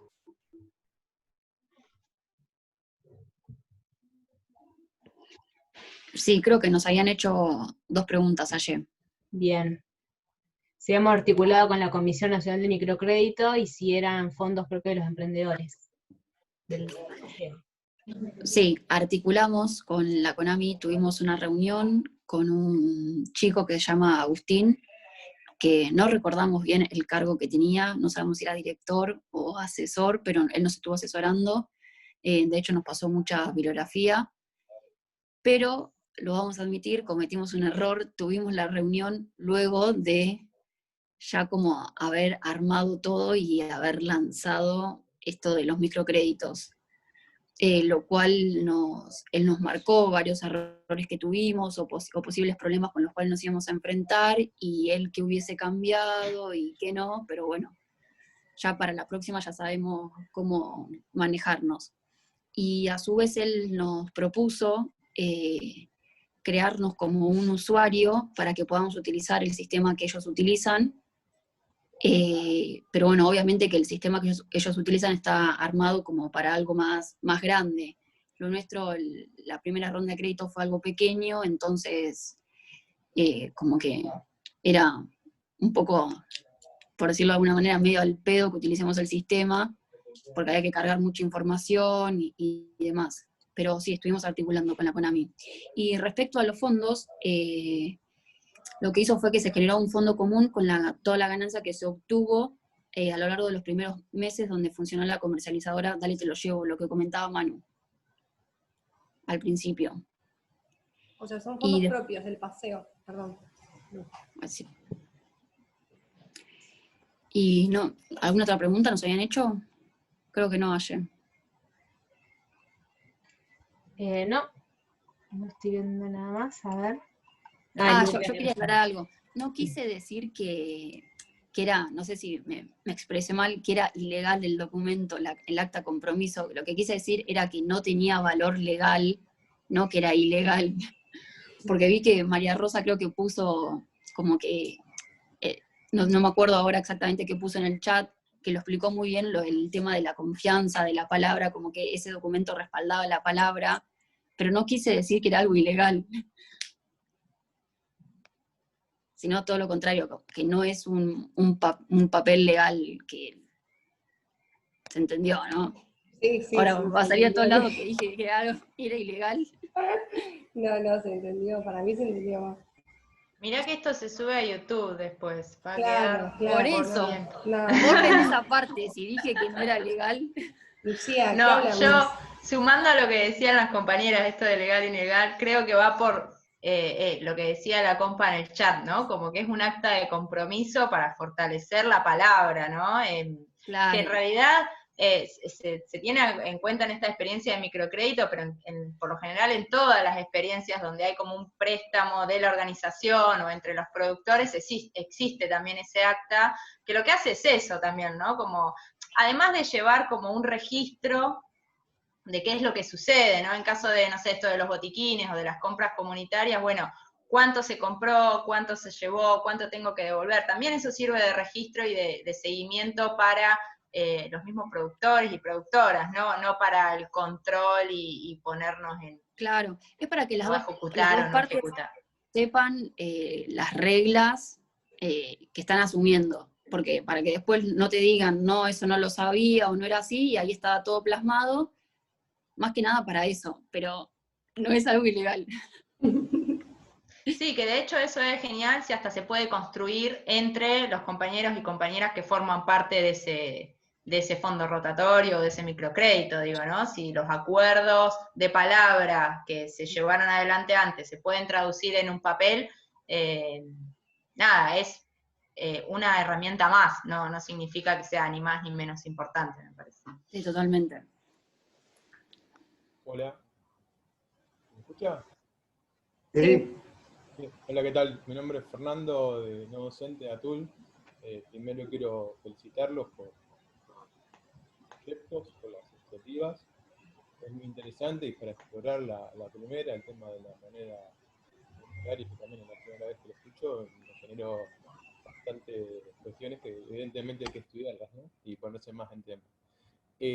Con respecto a las iniciativas en general, sobre todo, mi pregunta es que un poco lo tocó Sergio, pero capaz de profundizar un poquito, si hay alguna perspectiva, digamos, en adelante de un acompañamiento de los microcréditos, de los fondos rotativos por parte del Estado, digamos, ¿no? Del desarrollo, digamos, si hay ya algún contacto, porque, digamos, me parece un elemento esencial digamos, para que visto las fluctuaciones del mercado y todas las complejidades, puedan seguir subsistiendo, ¿no?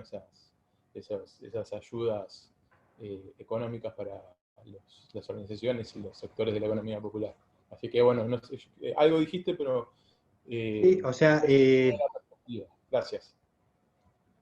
Le contesto a Fernando. La CONAMI existe como tal, sigue existiendo, siguió en el periodo 2016-2019 con mucho menos actividad y ahora volvió a estar a cargo de la CONAMI el mismo subsecretario que estaba antes, que se llama Alberto Gandulfo.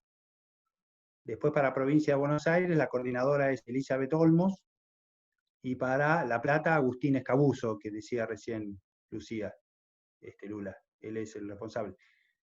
Sí, por supuesto, se podría, es más, creo que sería bueno, o antes de fin de año, o si no, principio que viene, porque bueno, ahora ha habido muy poco dinero, bueno, por la situación de pandemia y eso, pero está, digamos, esa línea abierta, digamos, para trabajar, para pensar qué hacer, ¿no? Cómo hacerlo. Ahí hay como dos posibilidades. Una podría ser desde las organizaciones sociales, y tienen como diferentes maneras, o también desde la universidad. La cuestión es que la universidad tiene, o sea, lo que tienen que tener las organizaciones sociales y la universidad es no tener deuda o problemas de rendición con el Ministerio de Desarrollo Social. El anterior gobierno se dedicó mucho a que todos tuvieran deuda porque no terminaba de las rendiciones. Entonces hay muchas organizaciones, la misma universidad, que tiene problemas de rendición con el ministerio, no porque no hayan querido, sino porque el ministerio no quería que se terminara de rendir. Entonces eso ha pasado y pasa, pero bueno, pero claramente eso se va a solucionar y digamos, estaría bárbaro poder podemos hacerlo, no hay problema. Yo me comprometo, sino a armar una reunión con Alberto, o con Eli, o con ellos dos, o ver con quién podría ser, pero me parece que sí, que tiene que ser un espacio de conocer, de ver de qué se trata, cómo se hace, y bueno, y cómo se podría ir avanzando en armar proyectos.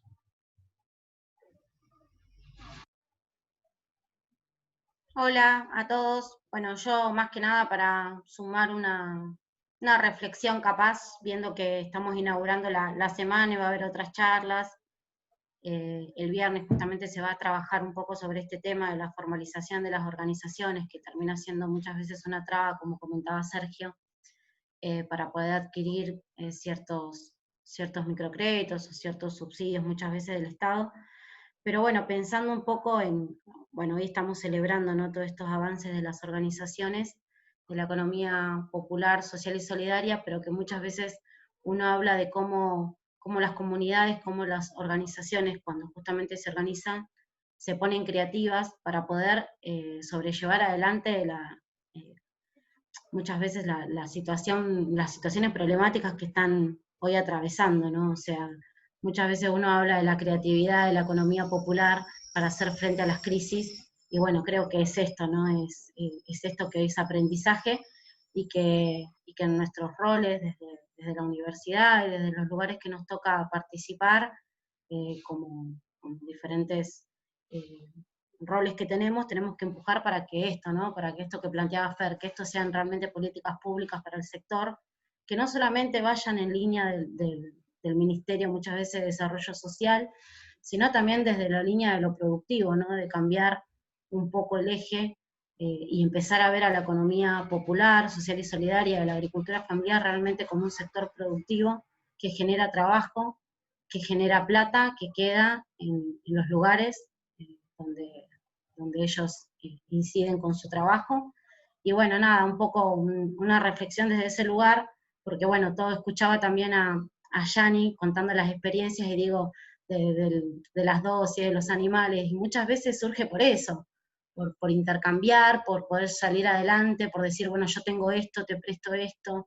Bueno, como ha pasado con la crisis del 2001, todo lo que fue las ferias de trueque, esto de las compras comunitarias, que también lo hemos charlado nosotros dentro de la feria, cuando nos empezó a pegar muy duro la crisis del 2016. El tema de hasta la reutilización de frascos muchas veces termina siendo eso, ¿no? O sea, ver que sale 20 pesos un frasco y que las compañeras se sienten mal porque tienen que subir el costo de sus conservas o de sus mermeladas.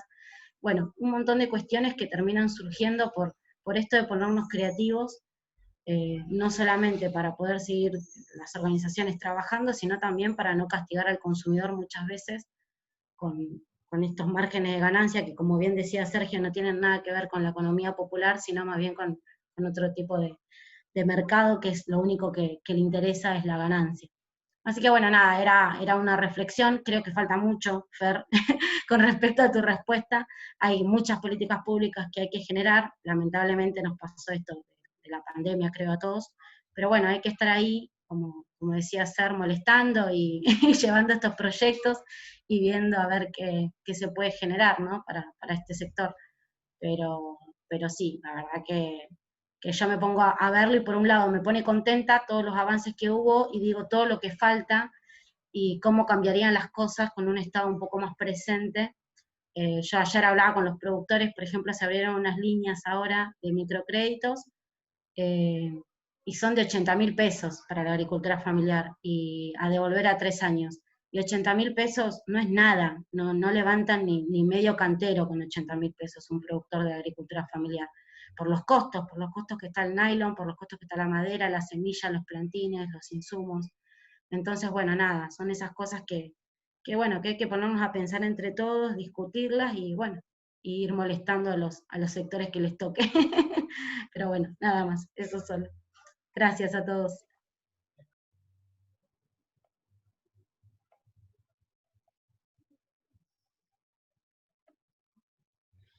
El tema de los fondos, lo que está muy bueno, me parece también para tener en cuenta como herramienta, que anda muy bien, un poco lo planteó Yani, es los fondos para insumos, ¿no? Entonces a veces se consiguen algún financiamiento, el que fuese, a veces es de crédito, a veces directamente, bueno, compremos rollo, no hay algún financiamiento, alguna cuestión, o de vidrio, o azúcar, o harina, ¿no? Conociendo ahí cuáles son los principales productores de distintos rubros, y a partir de eso, digamos, hay un fondo rotatorio de frascos, un fondo de... Entonces ahí los productores no tienen que ir a comprar los frascos, no tienen que ir a comprar el azúcar, no tienen que ir a comprar la harina, elaboran y después hacen ese pago, ¿no? Como si fuese el botiquín que decía hoy, o como si decía Janina, o el alimento balanceado en el caso de aquellos que tienen animales, digamos, ¿no? Eso funciona también muy bien, es sencillo, dentro de todo es más sencillo que por ahí todo ese acompañamiento que hay que hacer con el microcrédito, los grupos, el proyecto, la formulación, la discusión, y es realmente es una solución muy concreta y muy válida para situaciones de financiamiento, de arranque, digamos, ¿no? De arranque del proceso productivo, bajando los costos, claramente, ¿no? Si uno compra 10.000 frascos en vez de 300 es otra cosa, digamos, ¿no? Y ahí, bueno, nosotros, digamos, como institución de apoyo, tranquilamente podemos dar una mano, ¿no? En averiguar, en ver, en esto, lo otro. Entonces ese también puede ser algo que muy bien, ¿no? Como financiamiento.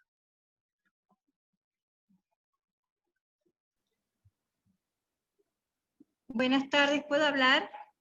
¿No? Mi nombre es María Luisa Toledo, pertenezco a la Red Federal MIES.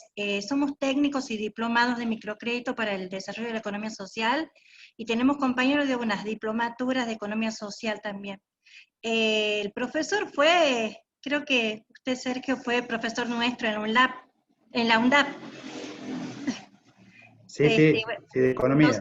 Sí, nosotros nos congregamos, somos de distintas provincias a lo largo y ancho del país, porque también estamos tratando de generar nuestro autoempleo. Si bien venimos de ser asesores de crédito en el Banco Popular, la mayoría banquitos de la buena fe, o consorcios de gestión, o banca en nuestras localidades, También pudimos a través de la Tecnicatura poder trabajar como capacitadores en economía social y en políticas públicas que estén destinadas a los productores, en los programas nacionales como por ejemplo La Argentina Trabaja, Ellas Hacen, Hacemos Futuro.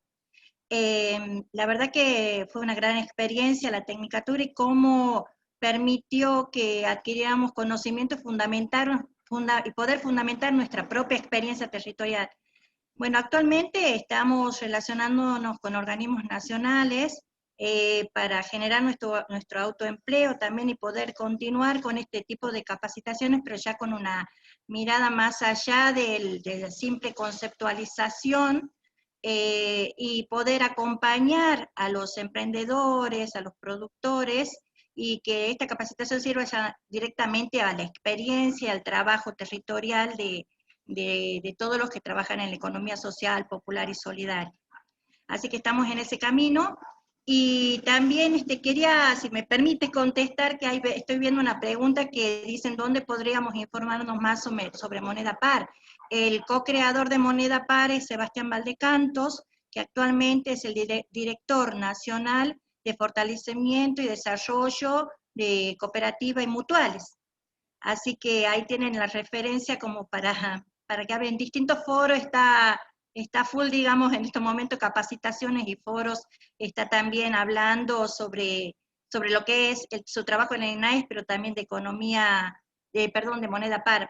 Y por último, como una experiencia, porque por ahí decía, mucha gente no conoce la experiencia de Moneda Par, pero desde el año pasado ha tenido muy buenos resultados acá en Tucumán, en la zona sur, en La Cocha y todas las localidades cercanas, donde La Cocha, perdón, dije La Cocha, era Santana, que hay otra experiencia por eso. La de Santana, donde ahí había un ingenio, cuando en los 60, 66, nosotros Tucumán perdemos todos los ingenios por las políticas en ese momento, quedó sin ningún polo productivo Santana. Entonces, la Moneda Par vino a cubrir una gran necesidad ahí, porque como bien explicó uno de los compañeros, que es una cuestión solidaria, que es un intercambio no solamente de productos, sino de saberes. Nosotros en Moneda Par hablamos de dones. Cada uno tiene un don, algo que está haciendo, algún servicio, alguna producción, y que no va por ahí, como no, el problema es el tener el billete en la mano, esta nueva lógica de la Moneda Par, lo que permite es que lo poco que tengo en billete lo pueda utilizar allí donde no voy a poder hacer el intercambio. Y entonces, haciendo el intercambio entre todos los de mi comunidad, lo que voy a permitir es también hacer un ahorro, que ese poco billete me sirva para lo que no voy a poder utilizarlo como Moneda Par, y el intercambio de mis productos, de mis servicios, de mis dones, me va a permitir ese ahorro. Y por otro lado, también como la Moneda Par da la posibilidad que sea 50 y 50, 50 en billete y 50 en intercambio, también permite que el billete siga circulando en la localidad y generando un consumo responsable dentro de la localidad. Por eso, le cuento así brevemente la experiencia de Santana, es que acá se usan mucho los autos rurales, porque las localidades lejanas, donde no llega el transporte, o llega con muy poca frecuencia, en muchos casos hay que viajar del interior a la ciudad por estudio, o por trabajo, o por alguna necesidad urgente a un hospital cercano. Entonces se trabaja mucho con autos rurales. En su momento, no solo antes de esta situación con estos últimos 4 años, que bajó mucho el trabajo, la gente que tenía los autos rurales le costaba poder comprar la nafta para cargar el auto y hacer los viajes cuando eran necesarios en la localidad.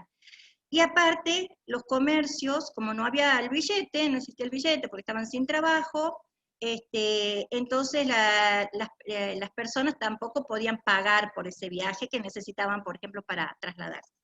Bueno, al implementar Moneda Par, lo que se hizo es que le paguen el 50% con el billete y 50% con moneda par al auto rural para poder trasladarse, y esta persona con la parte del billete o la parte del intercambio compraba en la localidad. Así se hizo un círculo virtuoso de economía local.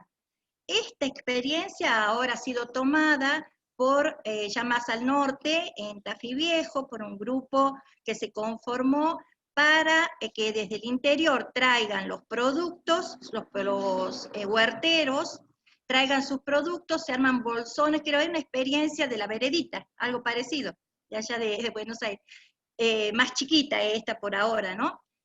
Arman 100 bolsones a un precio de 300 pesos, y la persona o el punto de venta donde se lo recibe, que puede ser una organización, lo adquiere a 235, y el resto queda para la organización, para el tema de gestiones y otras cosas que tienen que hacer.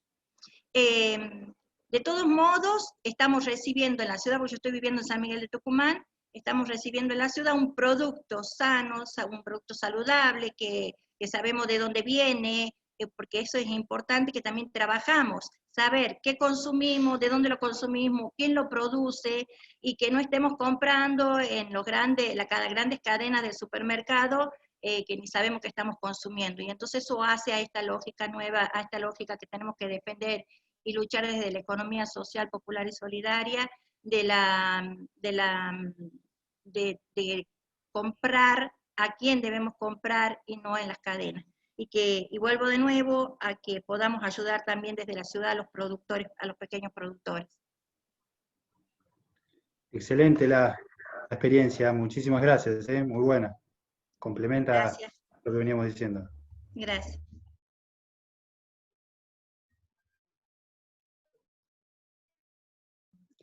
¿Alguna otra reflexión, pregunta, comentario? María Rosa, porque también estudiaste la red. Bueno, hola a todos. Yo por ahí soy más, y hago introspección y escucho.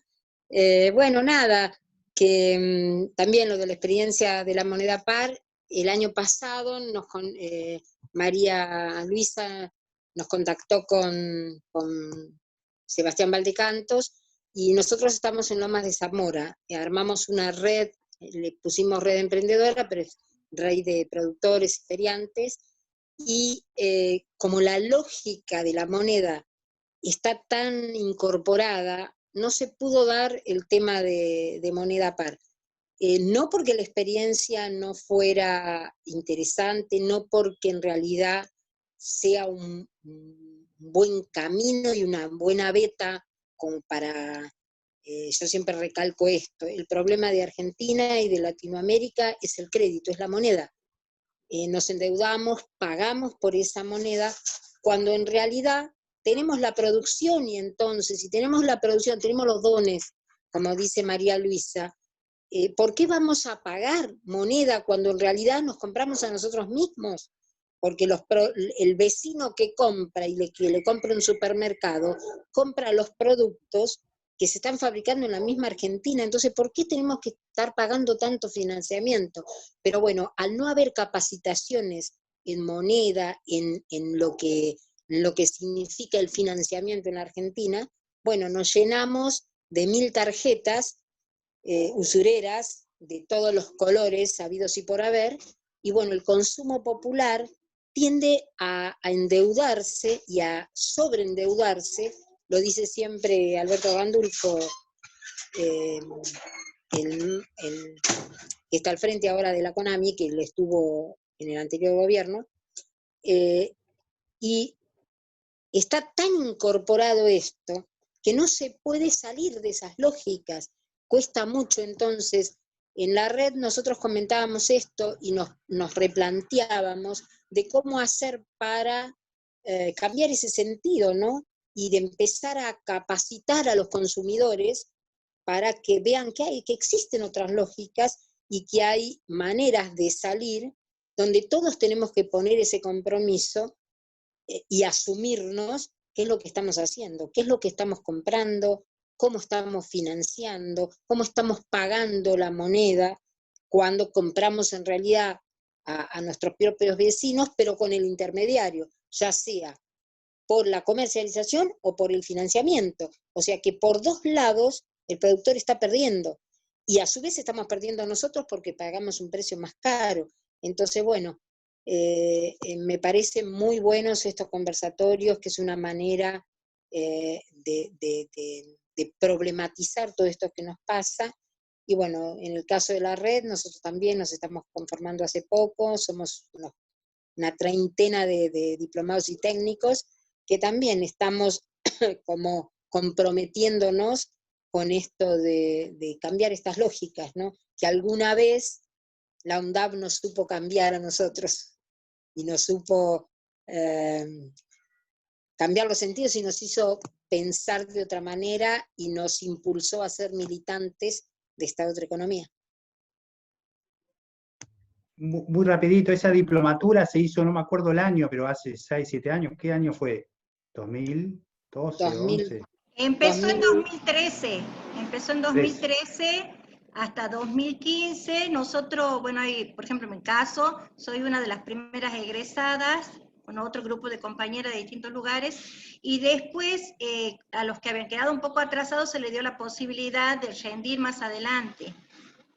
Bueno, tuvo su final, creo que, no sé, no recuerdo si la última terminó en 2017 o 2015, 2016 rindieron los últimos, me parece. Pero, y fue un adelantado porque fue virtual en esa época. Sí, fue virtual, sí. Una diplomatura virtual. Muy buena la plataforma, muy buena la plataforma, los profesores, el acompañamiento. Más o menos. Excelente, porque la verdad que nosotros todo eso lo volcamos al territorio y nos abrió puertas de trabajo que impensadas. Buenísimo. Y yo me recibí de 50 años, primera promoción de todo, primera egresada de toda mi familia, tanto de la parte paterna como materna. Así que eso, la verdad, que una política pública bien articulada, bien pensada, bien federal y con muy buenos resultados.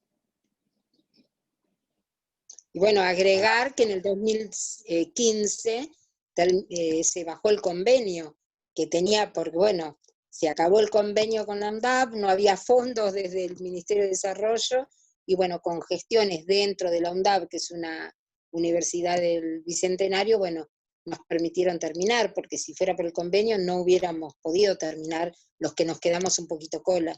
Y bueno, yo soy mucho más grande que María Luisa, y terminé a mis 50 largos, pero bueno, la verdad también algo impensado, y mucho más siendo virtual, ¿no? Porque apenas, en mi caso, yo tocaba el teclado, y la tocaba de acompañante, como quien dice, y la verdad que bueno, con el apoyo de todos, de los tutores, los profesores, los distintos actores que estaban y que se pusieron al hombro esta tecnicatura, bueno, la pudimos terminar.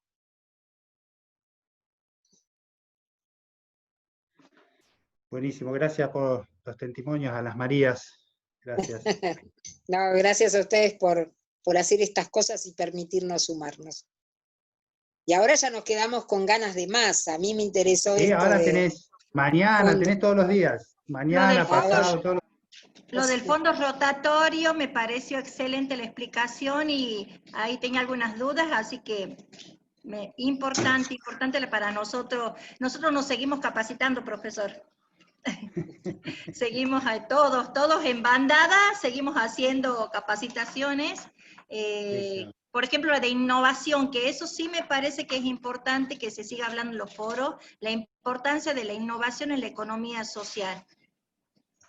Eso estamos haciendo ahora también. Algún día nos tienen que dar clases ustedes de lo que están haciendo, que nos va a venir muy bien. Ojalá. Ojalá. Articulen. Está bien. Bueno, ¿alguna otra comentario, reflexión? Si no, por ahí lo vamos a ir cerrando, decíamos un par de horas para conversar, intercambiar.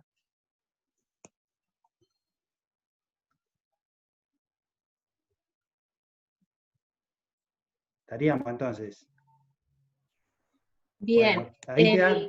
Dale, ayer. La grabación del Zoom va a quedar guardada en el AU24, en el espacio de AU virtual del seminario, y también se va a subir la grabación al canal de YouTube del Consejo Social, así que ahora cuando terminamos ya eso se sube en ambos espacios para que la puedan volver a revisar, y cualquier duda también en algunas presentaciones quedaron los mails, y anotamos los mails para también que querían las presentaciones, así que en ese sentido seguiremos en contacto por esas vías. Bueno, bárbaro, muy linda la actividad, muy lindo el intercambio, y seguramente estaremos conectándonos en todo momento, digamos, ¿no? Por acá, por otros lados, estamos todos en la misma pelea, en la misma lucha. Así que bueno, muchas gracias. Dale, Manu. No, queríamos agradecerles por la invitación y decirles a todos los presentes que estamos a disposición por cualquier consulta o cualquier cosa que quieran charlar. Buenísimo, bárbaro. Bueno, un abrazo para todas, para todos, y nos vemos en cualquier momento. Seguimos en contacto. Adiós, muchas gracias a todos. Muchas gracias. Chao, gracias.